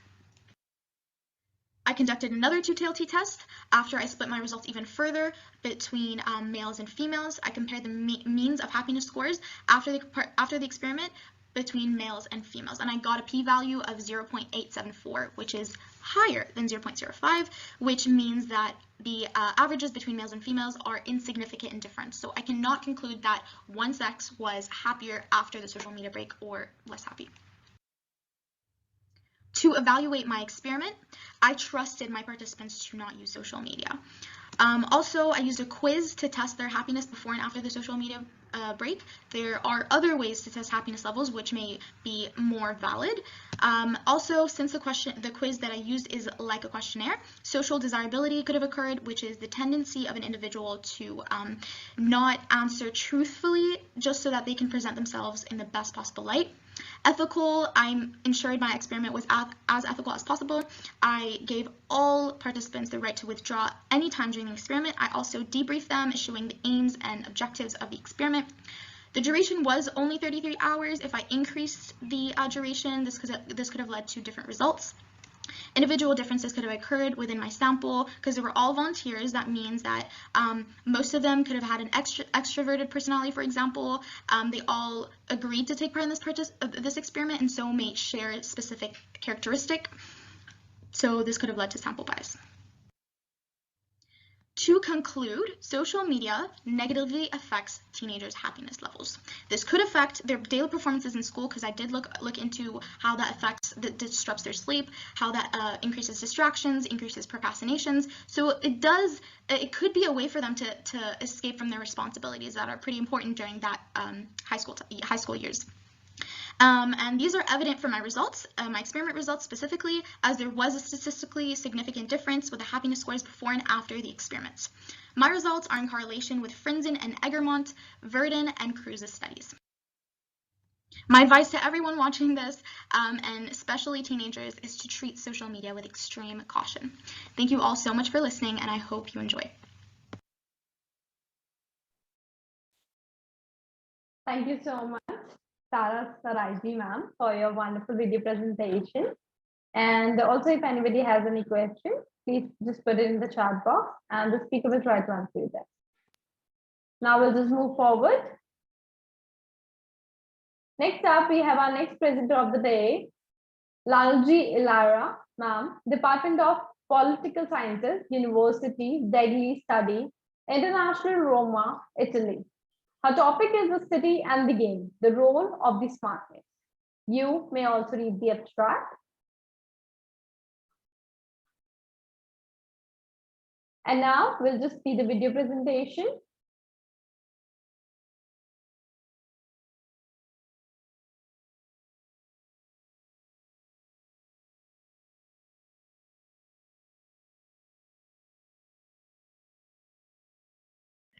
Good morning, everyone. Good morning, everybody. And thank you so much for this very interesting opportunity. I'm Ilaria Iannuzzi, and I'm from the University of International Studies of Rome in Italy. The title of my paper is The City and the Game, the Role of the Smartness. Some word about my biography. I'm an adjunct professor of politics and good practices for the integration and of sociology of political communication and social media at the University of International Studies of Rome. And I'm also a postdoctoral research fellow in sociology at the Department of Political Sciences of Sapienza University of Rome. What about my presentation? The key points of my presentation are three, and my speech focuses on the dimension of the game within the smart city. But why specifically the game? Because, as we can see, the game today is being increasingly introduced to an extent in the urban sphere and becomes a new way of managing the city of the future. Today, I will try to provide an idea of the relationship between smart city and gamification to highlight the opportunity and risks dynamics of this link. So I will move proceeding along three fundamental points. The first one, what is meant by gamification? The literature on the smart city and its multiple meanings for reasons of time will be taken for granted. The second point, what is the relationship between smart city and gamification? And the third point, what are the opportunities and risks related to a specific meaning of games dimension? The first point, the literature on gamification is now heterogeneous and not fully codified. It consists for the most part of conference proceedings and research papers. As for the smart city, there is no precise definition, but in the sense that the scientific community currently shares, the term gamification is intended to refer to the use of the game in all those contexts not properly of game, not properly of play. But why should we analyze the game in the urban environment? We can see a rapid diffusion of gamification processes within the current social context. It has been stated that the game has no other meaning than itself. On closer inspection, however, the game, as well as being a goal, can become a mean to achieve goals, also very different from pure fun. The third point, the analysis of the opportunities and criticalities. This is the central point of my presentation. The urban games are nowadays experiencing an increasing expansion with recognized in the city their ideal environment for development. Using game processes means activating a series of elements and dynamics typical of the game. It involves, for instance, employing the logic of points, levels, rewards, badges, leaderboards, challenges, and missions. Through these elements, it is believed that a greater involvement of the actors can be reached than in the case we use other tools, for instance, communication or incentives. So, gamification mechanisms are characterized by two elements, an ever greater pervasiveness and an ever greater persuasiveness. These games contain, in fact, models of so-called digital affordance, that is, tools, objects able to incorporate qualities that suggest actions and behaviors to the user. In fact, we can see a persuasive digital affordance, which bases its effectiveness on two main models that are used in games, the par-rhetoric model and the par-value model.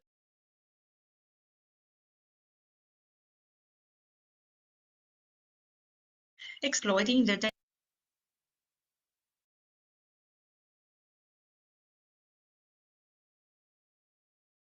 dynamics and concepts of digital games. Mechanisms capable of orienting towards a specific sense rather than another. We can note, therefore, that the social consequences in terms of social control, privacy, security, but also of the critical capacity of the subjects and the definition of reality, just to name a few, that can come from the application of such models are extremely risky. We see that the ability of gamification to find application in urban contexts depends on the growing demand on the part of social actors to experiment, to try increasingly emotionally engaging experiences.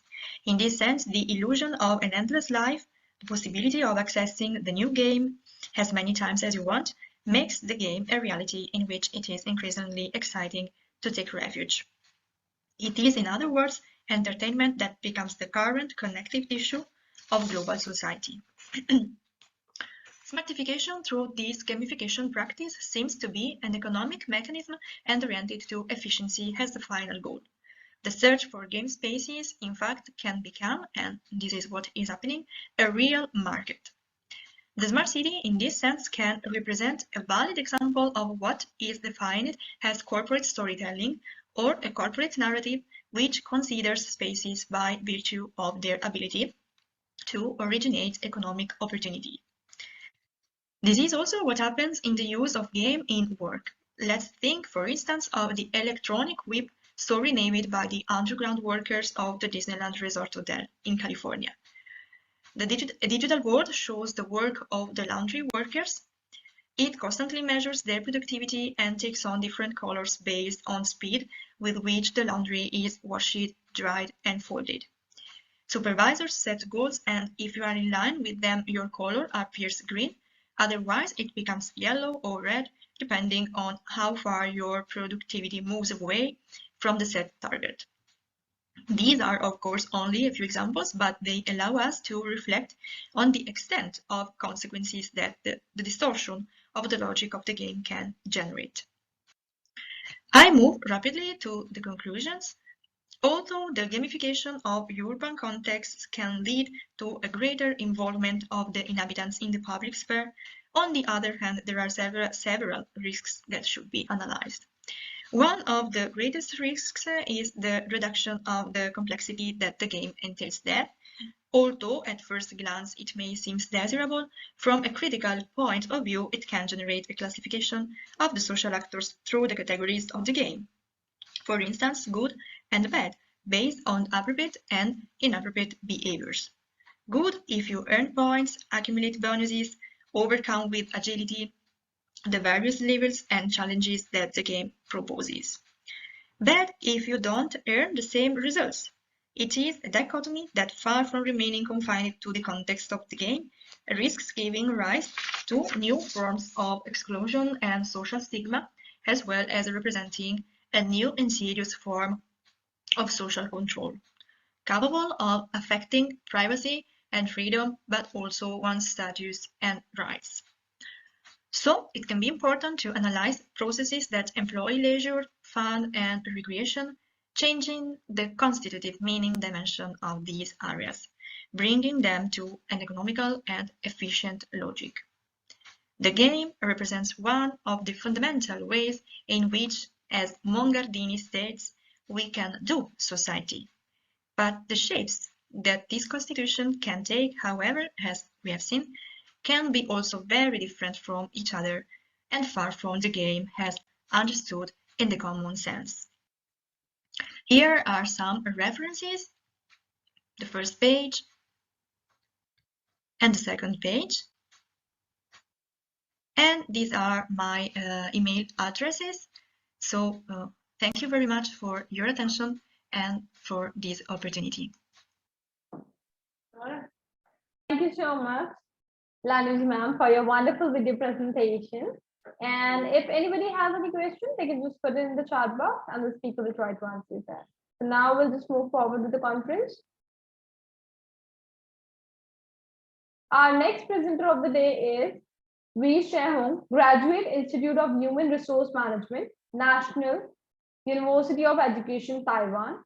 The topic is how does psychology license regulate work stress and workplace, the relationship association among work-family conflict, work stress and work performance.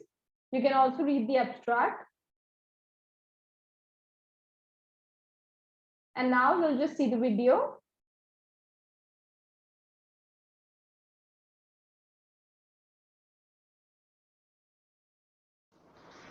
Good morning, Madam and Sir.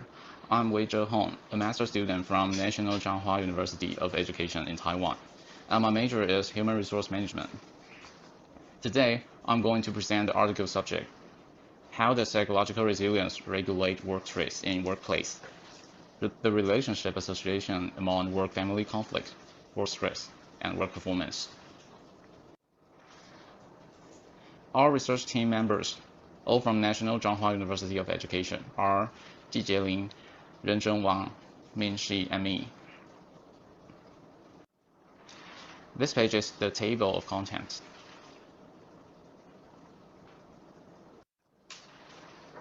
Firstly, we know that COVID-19 made our life become changed in recent years, such as work at home. Therefore, work pressure, work-family conflict becomes an issue. On the other hand, our research literature survey shows over 85% of workers around the world need responsibilities from their families. For the research importance and contribution, we list 3 points. This study can complement the insufficiency of the previous theory and explore the relationship between variables.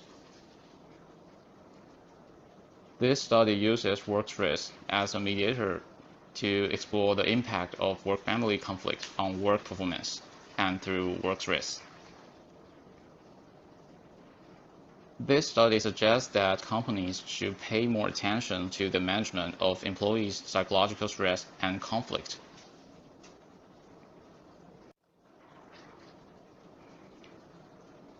For the research question and purpose, also list 3 points. 1. To explore the relationship between work-family conflict and work performance. 2. To explore the effect of psychological resilience moderator on work-family conflict and work stress. 3. To explore the mediating effect of work stress on the relationship between work-family conflict and work performance.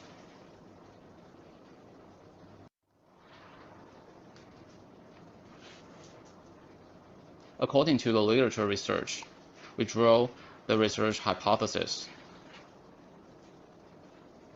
The hypothesis 1 is work-family conflict positively affects work stress. The hypothesis 2 is work-family conflict negatively affects work performance through work stress. The hypothesis 3 is psychological resilience can interfere effect of work-family conflicts on work performance. The hypothesis 4 is work-family conflict negatively affects work performance. And this is our research model.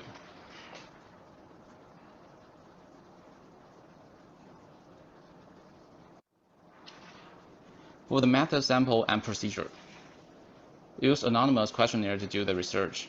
1. Not limited to specific industries. 2. Working for more than 1 year. 3. 135 questionnaires are expected to be distributed.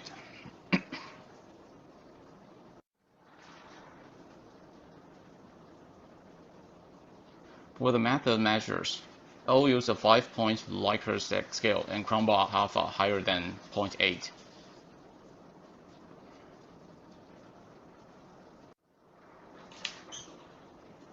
"158 questionnaires were collected. After deducting 49 invalid questionnaires, 109 valid questionnaires are collected, and used SPSS and Literale to do the statistical analysis.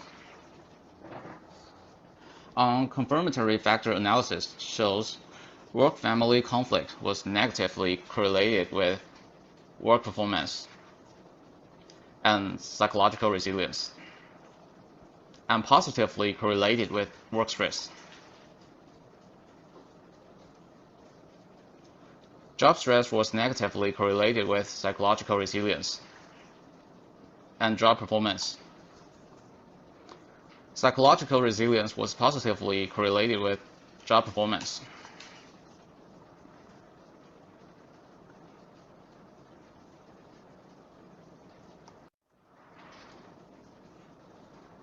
And use hierarchical regression analysis to research the relationship between the mediation effect of work stress.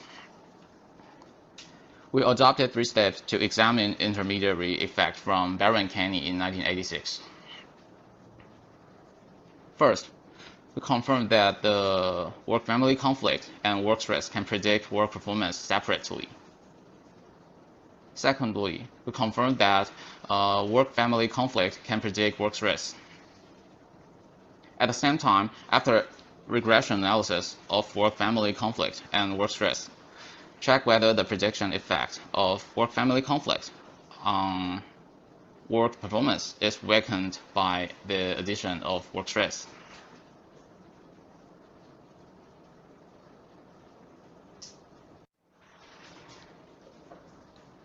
For interference effect of psychological resilience, first, we standardized the independent variable and moderator variable to avoid collinearity. Then we set the independent variable, moderator, and the intersection of the two as entering the regression formula, and conduct hierarchical regression analysis with work stress as a dependent variable. Then we confirm whether the regression of the multiplier of work-family conflict and mental toughness on the dependent variable is significant.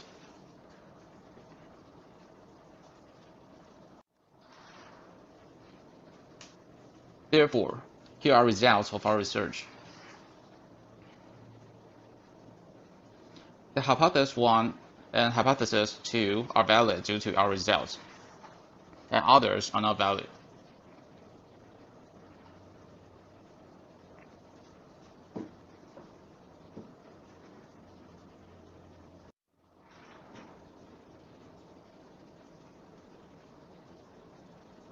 In summary, we suggest enterprise can establish psychological counseling courses, regularly carry about employee status, establish welfare policies such as childcare policies, and implement stress management strategies.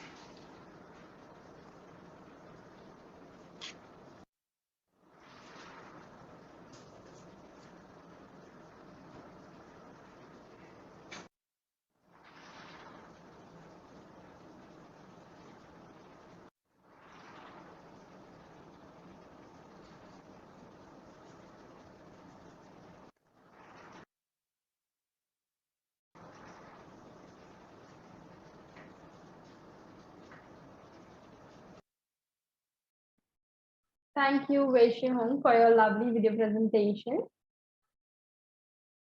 Would you like to add something here?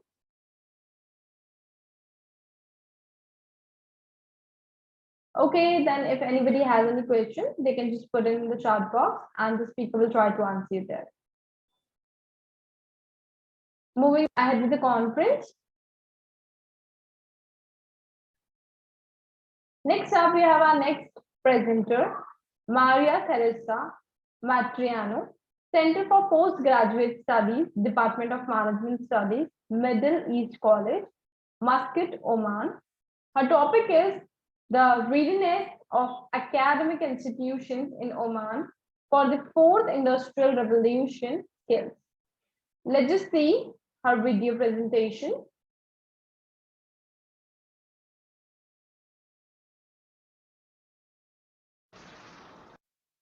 More teaching and learning, not only into the classroom, but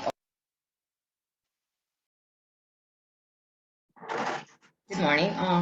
I'm Dr. Maria, Middle East College. Well, I will present this article on the readiness of academic institution in Oman for fourth industrial revolution skills. Okay, this was actually written with a fellow researcher in the college, Mr. Kais Al-Haji.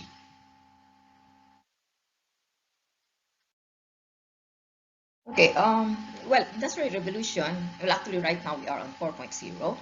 Okay, so this covers actually are driven by technology, data, artificial intelligence, innovations, all types of innovations, which are changing our business and will also change society in the next coming years.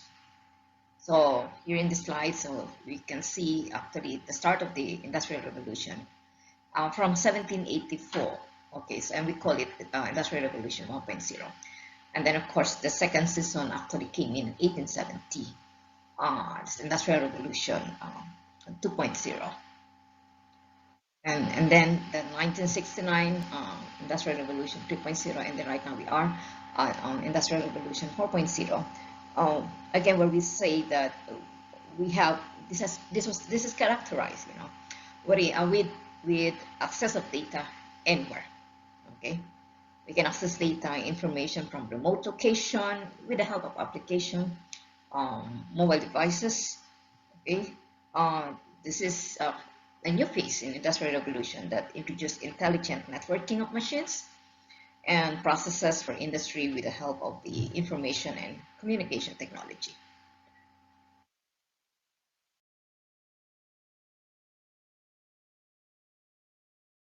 Okay, so what is Industrial Revolution? So again, I have said earlier that here we can access data remotely. In this time we have these drones, robotics, and then of course our online teaching is here using all kinds of technology. Okay, in our case we have the MS Teams, we have the Meckler, the repository, tool for all of our materials. Okay, and then we conduct online sessions run MS Teams. Though some we have, some is also using Zoom, but in our case it's an MS Teams. Okay, so again I should say that we can be reached in this season of Industrial Revolution.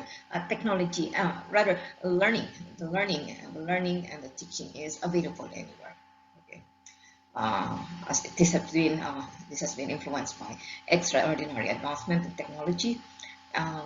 It develops skills. Okay, develops skills that will enable students to any possible, to adapt to all possible changes in the industry. Okay, so we have actually under this Industry 4.0, okay, skills, all professors, okay, all educators should aim to develop among the students the following skills. Okay, creativity, this analytical, critical thinking, emotional intelligence, okay, decision making, communication, negotiations, the problem solving, cultural awareness, people management, of course technology, ability to embrace changes, and this service orientations. Again, we said that this Industry 4.0 this has been influenced by extraordinary advancement in technology. Okay, in this Industry 4.0 era, it would mean that here actually in our, I'm in Oman, okay, we have to target and set goals for our Omani graduates, okay. They must possess all these kinds of skills, these well-developed skills that will enable them to cope with industry changes, as I mentioned earlier, with all opportunities and challenges, which will also increase their employability in the future, okay. And of course, we should aim to develop in them all these kinds of skills, okay, to the fullest. So this academic institution here, okay, play significant roles in instilling, these skills in students using different kinds of methodology, teaching methodology, okay, in classroom, okay. So not only with the aid of technology, okay, as I mentioned earlier, we're using our MS Teams, our repository for all our materials, is Learn, but we prepared hugely, okay, for our interactions in class. Okay, we have to make it a point. So right now, it's in campus, and at the same time, of course, the online thing is there. Okay, we still use the online thing for our recording purposes, so that the students at any point in time can retrieve our materials. Okay, which is actually, what makes the advantage right now of this, the post-pandemic thing. That this is one big thing that we learned from this from pandemic season. Being our teaching and learning not only in the classroom, but of course with the aid of this technology. Okay.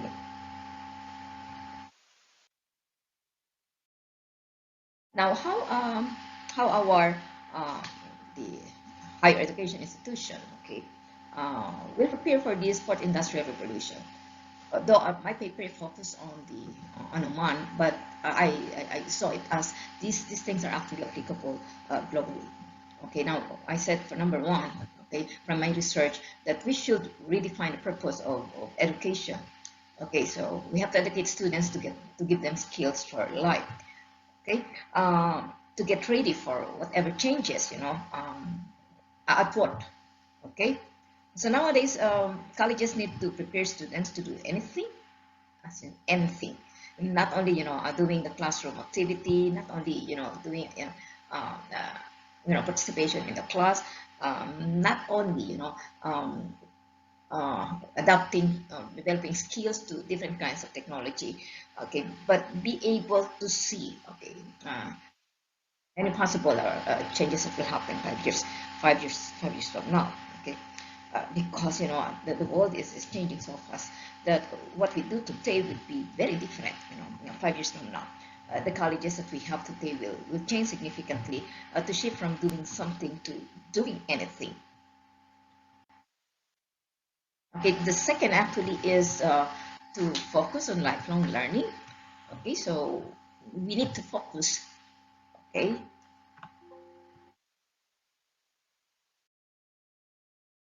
focus on lifelong learning. So in this preparation, we need to learn, okay, unlearn, relearn, okay, our students.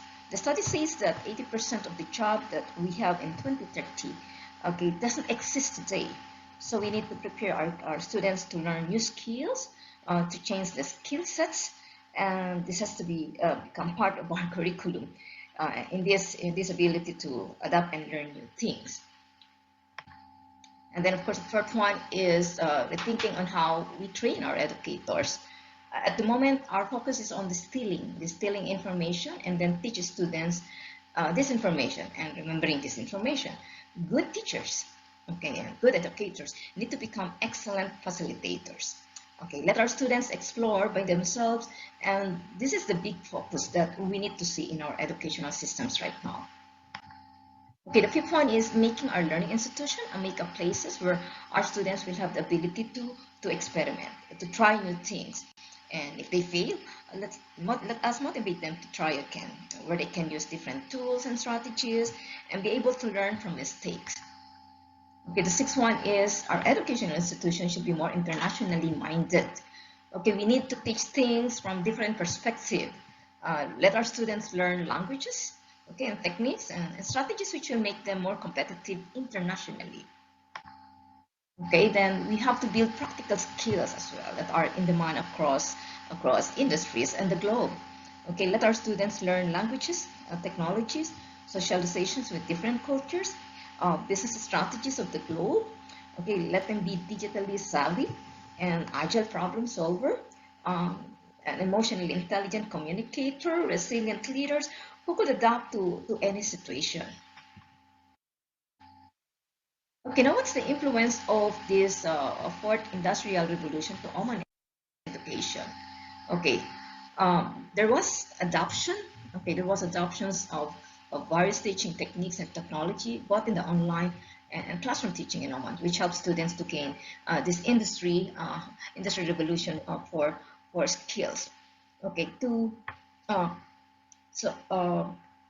this actually, what I mentioned here under Industry 4.0, this is actually in Oman, they have what you call Education 4.0 model, which enable academic institutions to remodel their curriculum based on the idea that teachers and students must use their ability, not only to explore things, but also to discover something new. Okay, with this Education Model 4.0, the Industry 4.0 also impacted academic institutions in Oman by creating the need for this institution to enhance the ability of the teachers to provide a tailor-made learning process. Okay, although understanding each student's learning ability has been an existing practice for many academic institutions in Oman, the emergence of this Education 4.0 has also created the need for this institution to ensure that the individualized teaching approach must be part of the school's educational framework. In addition, this model also changed the roles of Oman teachers toward becoming mentors. And there are significant differences between educators being tagged as teachers and educators being viewed as mentors.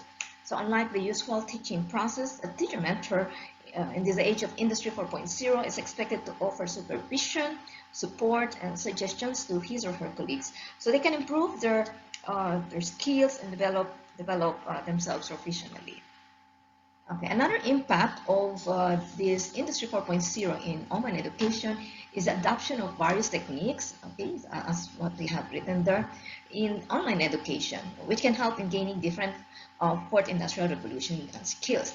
For instance, the use of different technology platforms enhances the teacher's knowledge in terms of realizing the extent of the Internet of Things in education. And indeed, there is a systematic shift in the way online learning is being utilized by academic institutions. Okay, furthermore, many colleges in Oman have developed ways that will increase the flexibility of teaching and learning by using different types of education technology, such as using tablets, laptops, and even mobile devices. Through these strategic and flexible approaches to online education, students and professors, faculty now have the opportunity to share knowledge and information, which enhances their technical skills and ability to embrace changes. And moreover, the arrival of this fourth industrial revolution also increased the need for Omani students to become much more competitive than the previous years, especially since flexibility in skills plays a significant role in getting hired in these constantly growing industries in Oman. And as part of this Industry 4.0, okay, this Industry 4.0 set up various calls for significant educational reforms in Oman, which also uncovered a wide array of education issues and challenges that have existed for many years. For instance, the need to improve teaching practices and teaching collaborativeness. Thus, many academic institutions in Oman are now looking forward to becoming internationalized, as it has also become the norm across different industries. In fact, a new term has emerged, which is known as University 4.0. The term was derived from the ideas of Industry 4.0, which believes that academic institutions should not just limit their knowledge provision from usual topics. Indeed, these institutions must explore new ways to integrate academic knowledge with soft skills of the Industry 4.0 skills. So the effect of this fourth industrial revolution on academic institutions in Oman also brought up the need for better information technology infrastructure within the campus. These aspects involve different sets of technological components that will assist teachers in teaching Industry 4.0 skills. Academic institutions in Oman have increased their funding to improve their internet connectivity and to purchase better laptops and desktop computers. Okay. However, not all academic institutions have done quickly this upgrade, but we saw a majority of the move to the next level of their infrastructure, the technological infrastructure. Okay. Well, I must say that we face huge talent crisis. We will this time and in the coming 5 years. Okay, we're talking about the. Okay, this is actually in reference to the deficit of 85 million highly skilled people by this time. 2020. 2022, 2023. Okay, the solution from before will not be applicable at all in the future. The HR acquisition should be one of the first priorities in the coming years because it's not only enough to hire the right people. Okay, it will also become a very big challenge to keep them on board. So what I consider to be much more important and valuable are the soft skills, okay, of our students. This has to be developed to the full. Okay. Hence, we need to make our students understand how these technologies, and those soft skills I mentioned earlier are doing and how they are changing their lives, and then making sure that their communications, and their open mind tolerance toward others is also the key to this fourth industrial revolution. Now, the impact of business will be huge. The agility when it comes to change will be very important. Hence, we should aim to make our students an agile learners in the process of learning, making our learners adaptable, as I said earlier, to any situations that comes around. We need to have in our mindset, this what we call exponential thinking, and making our students as well as exponential thinkers, training them to be flexible if things change, adaptation, adaptability, and being able to be retrained and staying curious about what is going on in the outside world will be key to success. A lot of things are coming together that will change the way we live. We have to teach our students on how to get ready on changes, as I said earlier, that there's no need to fear. We just need to adopt and embrace it, embrace changes, and be ready without skill. Well, in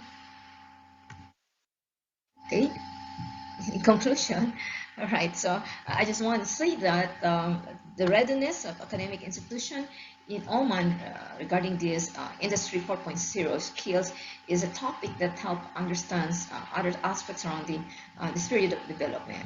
Generally, the ideas about Industry 4.0 are focused on technological aspects and soft skills and how they help in the creation of the Education 4.0 model. And another interesting highlight in the study is the systematic transformation of online learning in Oman, okay, which shows that it is now more flexible, okay, after all the research changes brought about by the crisis, okay. And furthermore, okay, this research also emphasized the recent calls for educational reforms in Oman due to various problems being encountered by academic institutions. This issue revealed a broad range of other problems in education across the country, such as the need to improve current teaching methods. As a result, many of the academic institutions in the Sultanate are unable to provide adequate Industry 4.0 skills, since teachers are also in need of support. Okay, with this problem, educators must strive to improve their creativity across different subjects so they can also teach Omani students about the best approach to creating new ideas and solving different problems. However, funding issue among academic institutions also limits their capabilities to teach Industry 4.0 skills, okay, which the government addressed through an endowment. And the study also explained that despite the importance of basic computer knowledge in today's period, it may not be enough, especially in terms of transforming lives through technology. That is why the readiness of academic institutions in Oman for the fourth industrial revolution skills must be viewed as more than just the use of technology, okay, to fulfill Omani students' future goals. It must be considered as an opportunity to integrate the use of current forms of technology and to develop new educational agendas such as Oman's introduction of AI to its educational framework, including the effective collaboration between Omani schools and different industries. And lastly, this fourth industrial revolution is a period that brings challenges and opportunities to the educational system in the sustainable manner. Okay, and okay, thank you so much, and I'm closing now.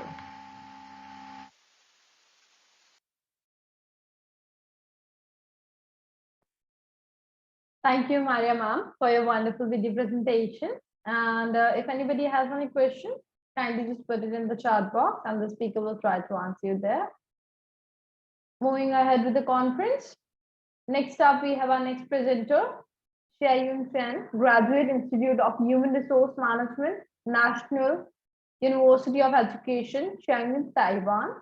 Topic is the relationship among training satisfaction, learning strategies, and training effectiveness.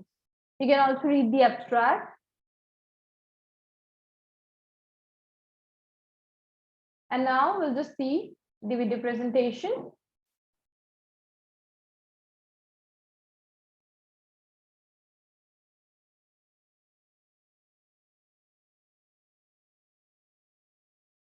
Thank you all for listening to my report. My name is Jasmine. Today I will introduce my research design and the managerial implications. So let's start. My topic is the relationships among training satisfaction, learning strategies, and the training effectiveness. First, introduction. A largest company headquartered in Taipei, Taiwan. Every year, new overseas employees are invited to the headquarters for a month of employee training, like value plus hands-on practice, language, organizational culture. Recruit employees through social media such as Twitter, LinkedIn, Facebook, WeChat, and my company website. My company social media follows analysts like totally reaches, totally views, totally follows. My company also analysts reaches every month like COVID-19 case, Happy Mother's Day, and it's the final countdown. This is my research design. Performance is a function of effort and the environment. My hypothesis is, number one, training satisfaction with cultural courses is positively related to organizational identification. Number two is training satisfaction with language culture is positively related to language abilities. Number three is training general satisfaction is positively related to learning effectiveness. Number four is training learning strategies are positively related to language abilities. Number five is training learning strategies are positively related to learning effectiveness. My math is the research data will collect from 3 international newcomers. It was a single-phase survey. Employee survey included questions of training satisfaction, each with cultural and language course, as well as general satisfaction, learning strategies, and organizational identification. HR answered a question of training language ability and learning effectiveness. This is my result. The results show that training language ability was only related to learning strategies. Learning effectiveness was related to both training, general training, sufficient, and learning strategies, while organizational identification was only related to training sufficient with cultural courses.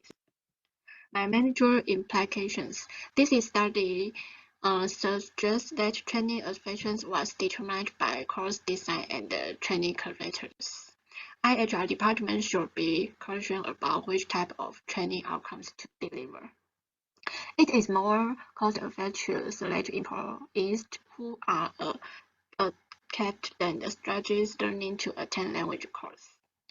In addition to improve newcomer organization identification, the corporate cultural course should be well designed. Finally, both of good course design and training strategies are necessary for newcomers to acquire effective job skills on work math and technology.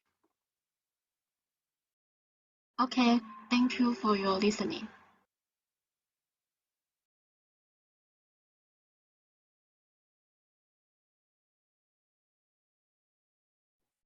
Thank you so much, Shailin ma'am, for your lovely video presentation. Would you like to add something here?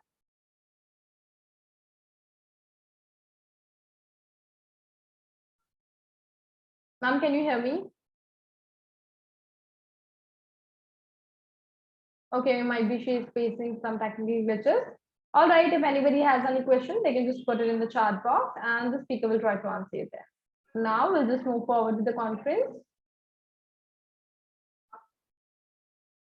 Next up, we have our next presenter, Yifeng Liu, Human Resource Management, National University of Education, Taiwan. Her topic is the effect of servant leadership on services behaviors, work engagement, and perceived social impact as mediator. You can also read the abstract.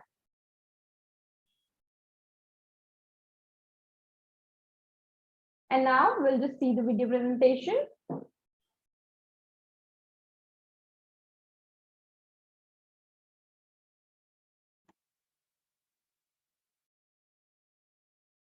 Hi everyone, my name is Yifeng Liao, and today I'm here to talk to you about my research. My topic is the effect of servant leadership on service behaviors, work engagement, and perceived social impact as mediators.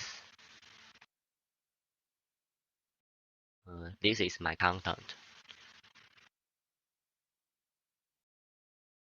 The first is introduction.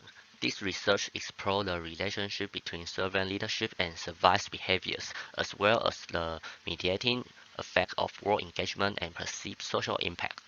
Based on the conservation of resource theory, the mediating role of work engagement was illustrated.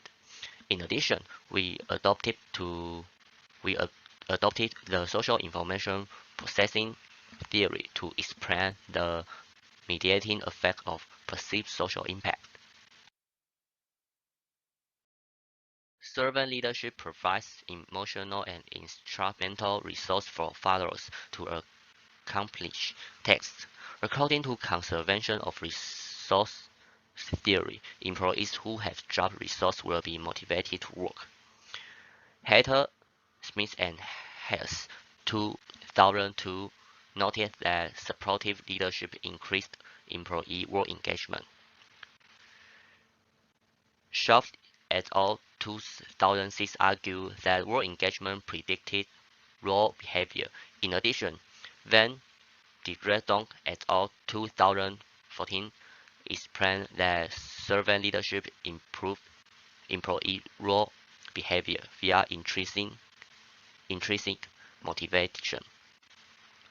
So my hypothesis one is servant leadership improved employee in-role and ex-role service behaviors via work engagement. Servant leadership improves followers' perception of themselves according to social information processing theory. Servant leaders who put their followers first and then help grow send a message to their followers that they are worthwhile and can make a difference in others' lives. Prior research found that servant leadership was beneficial to employee service behavior. My hypothesis 2 is servant leadership improve employee in-role and ex-role service behavior via perceived social impact. This research collected data from service industries, including finance and insurance, medical care, and restaurants. It was a three-way survey. Frontline employees completed data on servant leadership in the first wave, and work engagement and perceived social impact in the second wave. Their supervisor answered questions concerning followers' service behaviors. A total of 201 questionnaires were returned. Structural equation modeling was used to test research hypotheses. The results show that servant leadership did not predict in-role service behavior and extra-role service behavior. Role engagement mediated the relationship between servant leadership and in-role service behavior, as the 95% confidence interval excluded 0. Perceived social impact mediated the relationship between servant leadership and in-role service behavior, as the 95% confidence interval including 0. And extra role service behavior as the 95 confidence interval excluding 0. Next is discussion. This study investigated employee service behaviors and illustrated the motivational process of servant leadership through improving employee role engagement and perceived social impact. The finding that work engagement merely mediated between servant leadership and in-role service behavior and shift on the mediating role of employee perceived social impact in the relationship between servant leadership and employee in-role and ex-role service behavior. Specifically, it is imperative for organizations with a serious orientation toward customers service to develop their supervisor to be servant leaders who instill social impact in their followers. This is the end of my presentation. Thank you for your listening.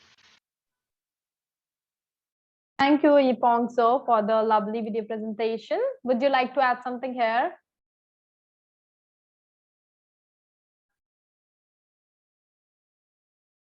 Yipong sir, can you hear us?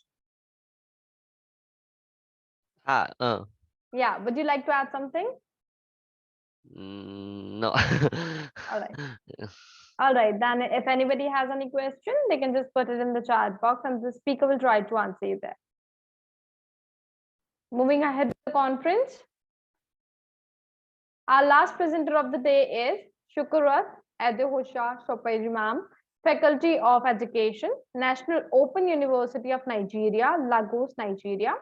Her topic is effect of psychomotor domain and karate training in unleashing potential in learners through guidance and counseling. You can also read the abstract.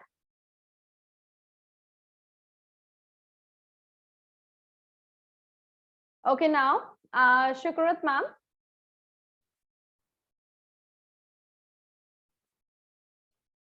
Shukurat ma'am, can you hear? Can you hear me? Ma'am, you just need to unmute yourself. Yes, I can hear you. So, ma'am, you'll be presenting live, so you can just start share your screen and you can just give your presentation. Okay, thank you very much. Yeah.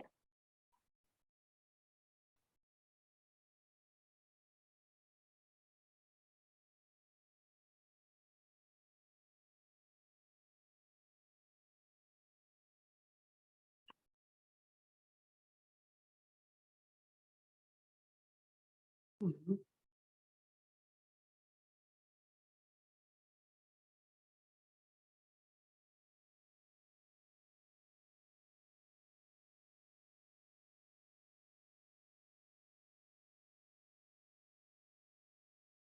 Sorry.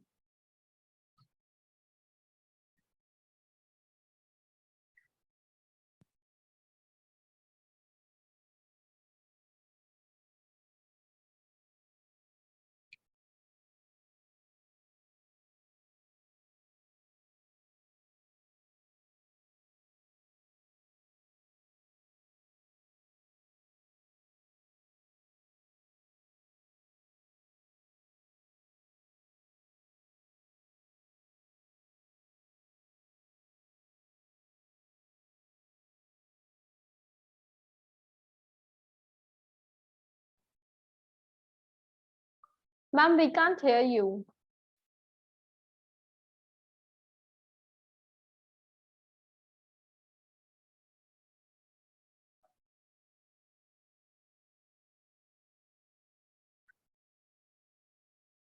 Can you hear my video now? Yes, ma'am. Actually, the sound, we can't hear you properly. There's some sound issue. Sound?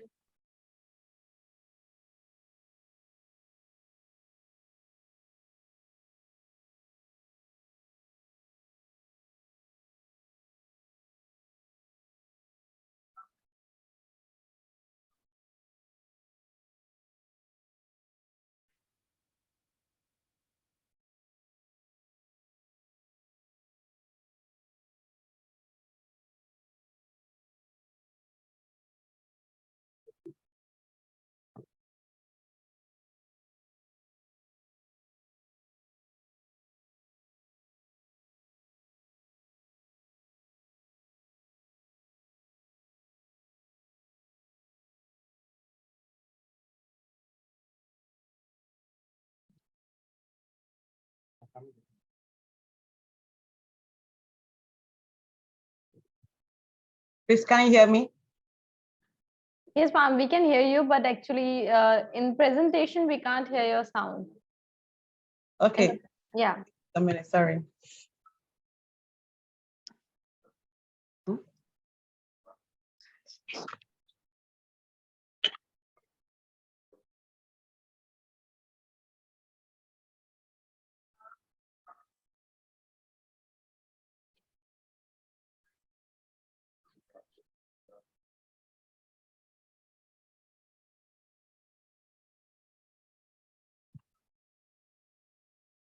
Sorry about that. No, no, ma'am. Take your time.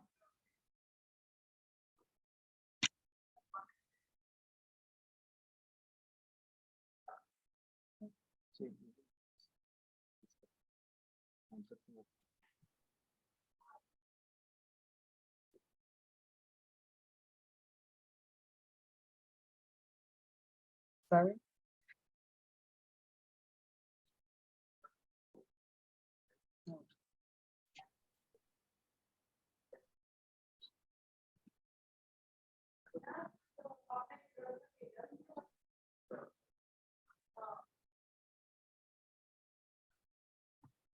Sorry about that.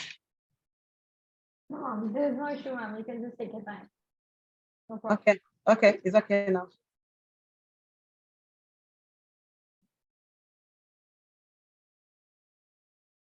My name is Shukrot Adeshola Thank you, Amina. Shekweju from Lagos, Nigeria. Join me to unravel on the topic, effective psychomotor domain and character training in unleashing potentials in learners through guidance and counseling.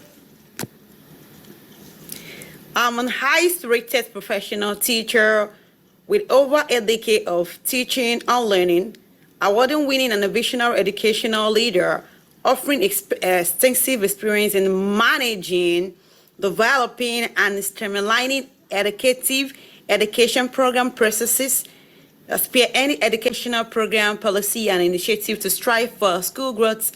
Presently, I work as a senior education officer at Genius Square School, Areko, Nigeria, where I teach artificial intelligence and robotics in unleashing potentials in learners and opportunity in building learners' mind towards better societal reformation.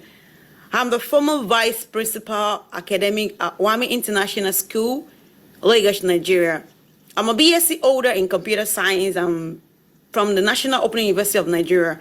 Presently, I'm undergoing my master's in education and guidance and counseling from the National Open University of Nigeria. I'm a STEM expert methodology tutor from the National STEM Learning Center, United Kingdom. I'm a stenographer, I'm an entrepreneur, and I'm a health and teen coach, also a counselor and a martial arts. The purpose of the study is to first examine the effect of psychomotor domain and character training in unleashing potentials in learners. Second, to determine the influence of character training in improving learners' academic performance. And lastly, to establish the effect of instructors and parents' perspective on character training with guidance and counseling. The general overview, the background of these studies, but tend to understand that there are three domains of learning, which are the psychomotor domain, the affective domain, and the cognitive domain. The affective domain deals with attitude, and cognitive deals with knowledge, and the psychomotor deals with skills. The categorization of these three main domains of learning can be seen from the group of researchers led by Benjamin Bloom in 1959. Outrightly and absolutely, learning is everywhere. We can learn mental skills, develop our attitude, and acquire new skills as we perform our every activity in life. Learning is an event. It is a process. It is a stages that require continual growth and change in the brain architecture that result from many ways of the way we get information, the way we use information, the way we process information, and the way we catalog it, and sometimes the way we get rid of information. The overview of the psychomotor domain. Know that psychomotor domain is a specific physical function, reflex action, and interpretive movement that has to do with strength, speed, flexibility, agility, endurance, perseverance, and many more. The psychomotor domain is very, very important to unleash potentials in learners. With psychomotor domain, it helps learners to be more focused. And this focus can be synchronized with the karate training. Karate training and psychomotor domain have a lot of things in common because the psychology of karate training can be seen in the psychomotor domain. Karate as a self-defense help learners to understand their environment and help learners to be self-awareness.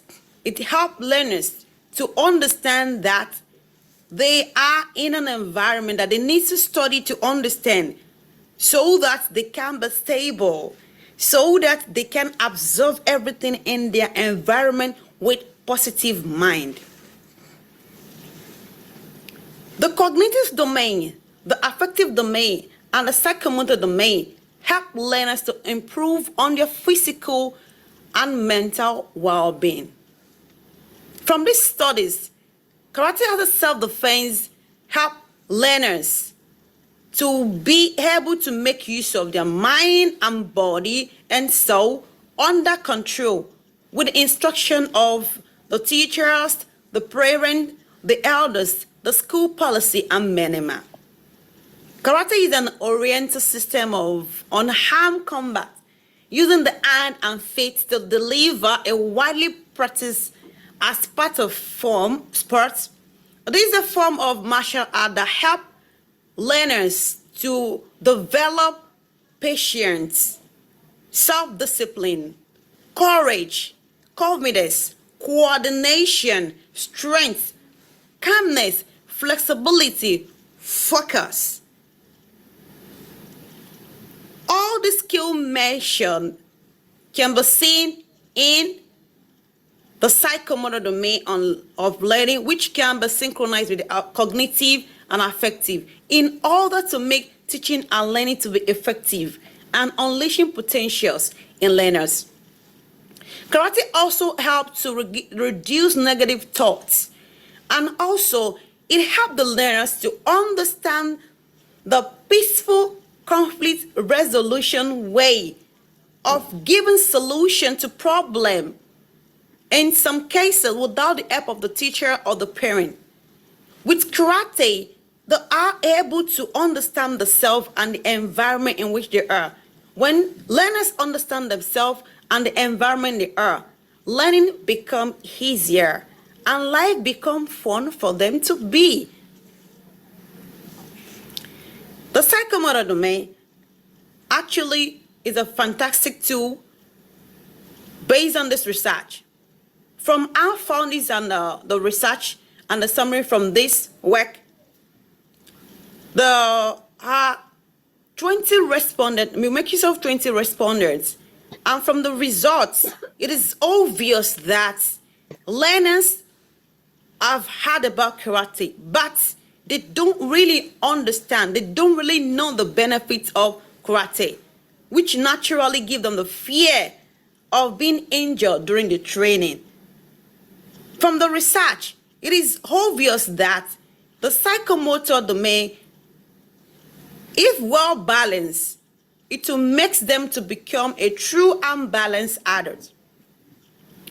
From the research actual as well, we'll see that during the training from April to February, almost 10 months, we were able to put the students through the karate training with guidance and counseling, very, very important, trying to explain the instruction to them and ensuring that they follow the instruction adhesively without mixing words.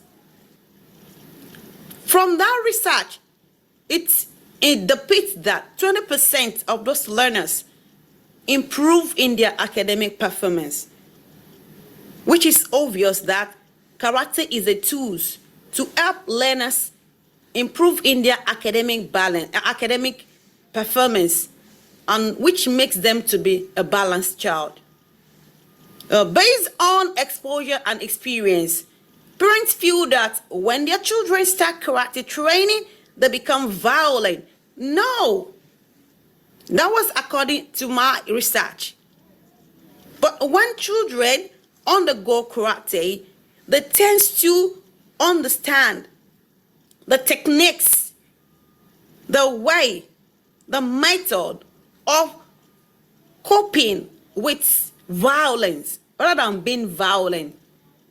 And the acceptability of karate training is also influenced by the level of the education of the parent, which is from the research as well. So when parents understand the importance of karate, they can help the learners. And we can see an improvement in karate training towards secondary domain. Because the parents, the teachers, the educators, the environment, the government play an important tools in bringing out the potentials in every child, regardless of their gender, their age, their ethnicity, their the social stratification. Because the children need the support of the parent and the teacher, the government, and every policy around them. So if parents understand the importance of karate, they can help their children to develop very fast. And if educators too are involved in karate training, they see their educators as someone who is a role model. And I somewhat enjoy it when I'm in karate class and my learners are in too, and see that, oh, this is a role model. This is a way to lead and be led. Not just mere saying karate training, but we put it into practice. And as educators do that too, the children will holistically understand and they will imbibe the spirit in them naturally. According to this research also, it is obvious that when children are growing, they develop this fear and difficulties, which is natural. But if they don't know the way and the process of providing solution to those fear and difficulties, it will naturally impair their self-defense, the self-confidence, the self-actualization, which naturally will holistically move into tension and worry, which can affect their cognitive behavior and psychomotor behavior as well.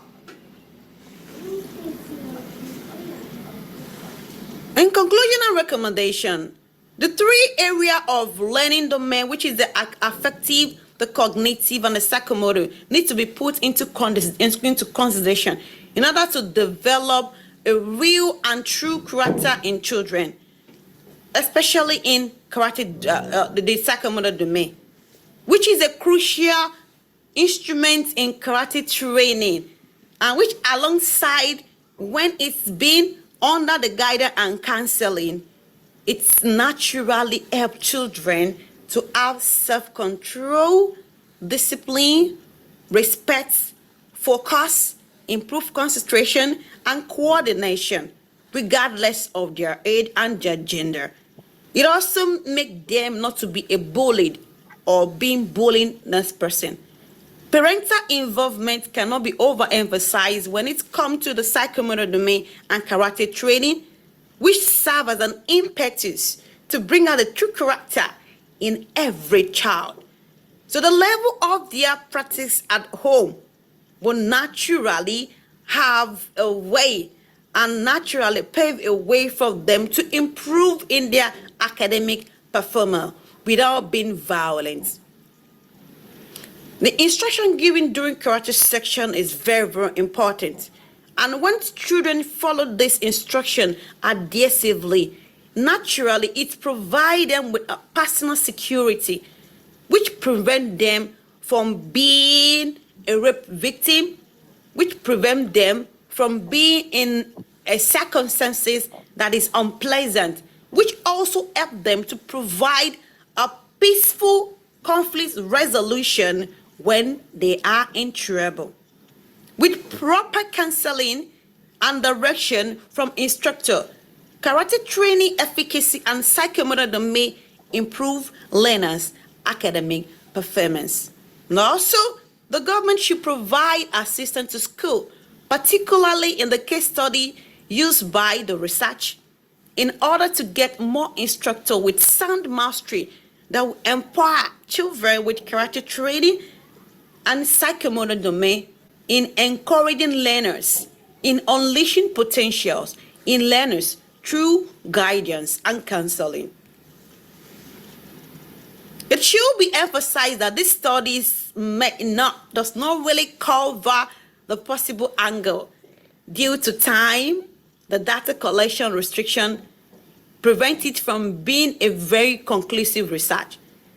In order to update, to upgrade and improve the study, effort and further add to the body of the knowledge, the researcher also encourage other eager prospective researchers to do so based on the following research challenges which can be investigated and improved through a bigger sample size, and also to know and work further on the effects of karate training and psychomotor domain through guidance and counseling, which should be considered based on the environment influence, parental consideration, teachers and instructor skills, and many more. And also, the research should be encompassed in all institutions of learning up to the university level. Regardless of whom you are, regardless of whom your child is, karate training helps them to be a true and a matured person. Together, we can create equal and egalitarian society regardless of the child age, gender, belief, social stratification, towards better societal reformation. I say it's a great privilege and honor to walk you through this topic. And thank you all for listening. God bless you.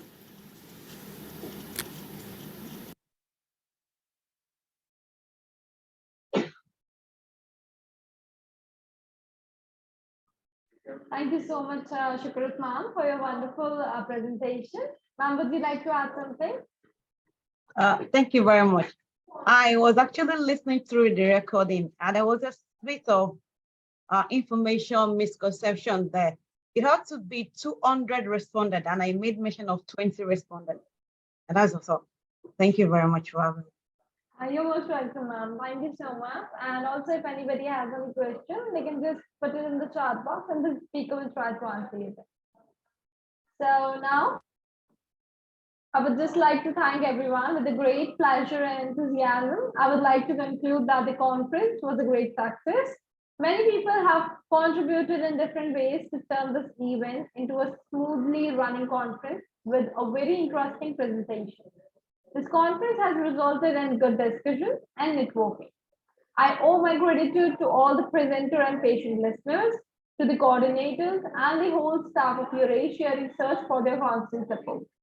I would also like to thank all the universities and institutes who have sponsored our participants and people who have directly or indirectly contributed in the smooth conduct of the conference. You can also check our upcoming conferences.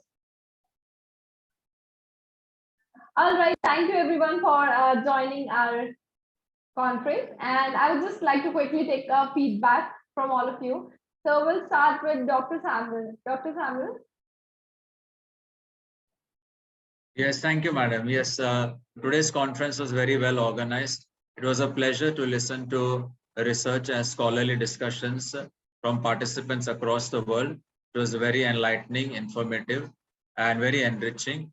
And conference right from the beginning till now, very smoothly conducted.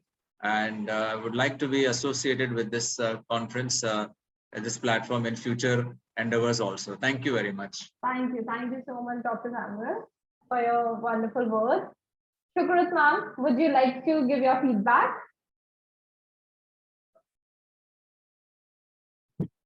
Yeah, thank you very much. It's a great opportunity and a privilege to be on this platform. From the beginning to the end of the program was well coordinated, and the presentation by the presenter was quite mind-blowing.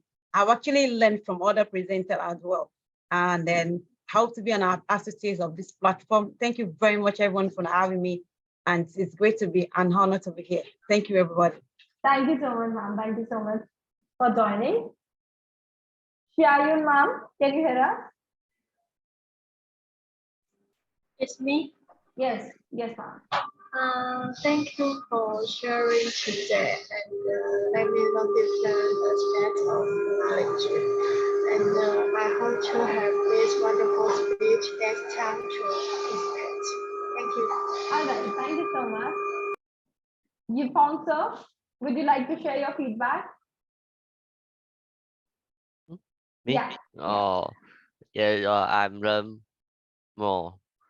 Yeah, so thank you for all. All right, thank you. Thank you for sharing your feedback. Vishang, sir.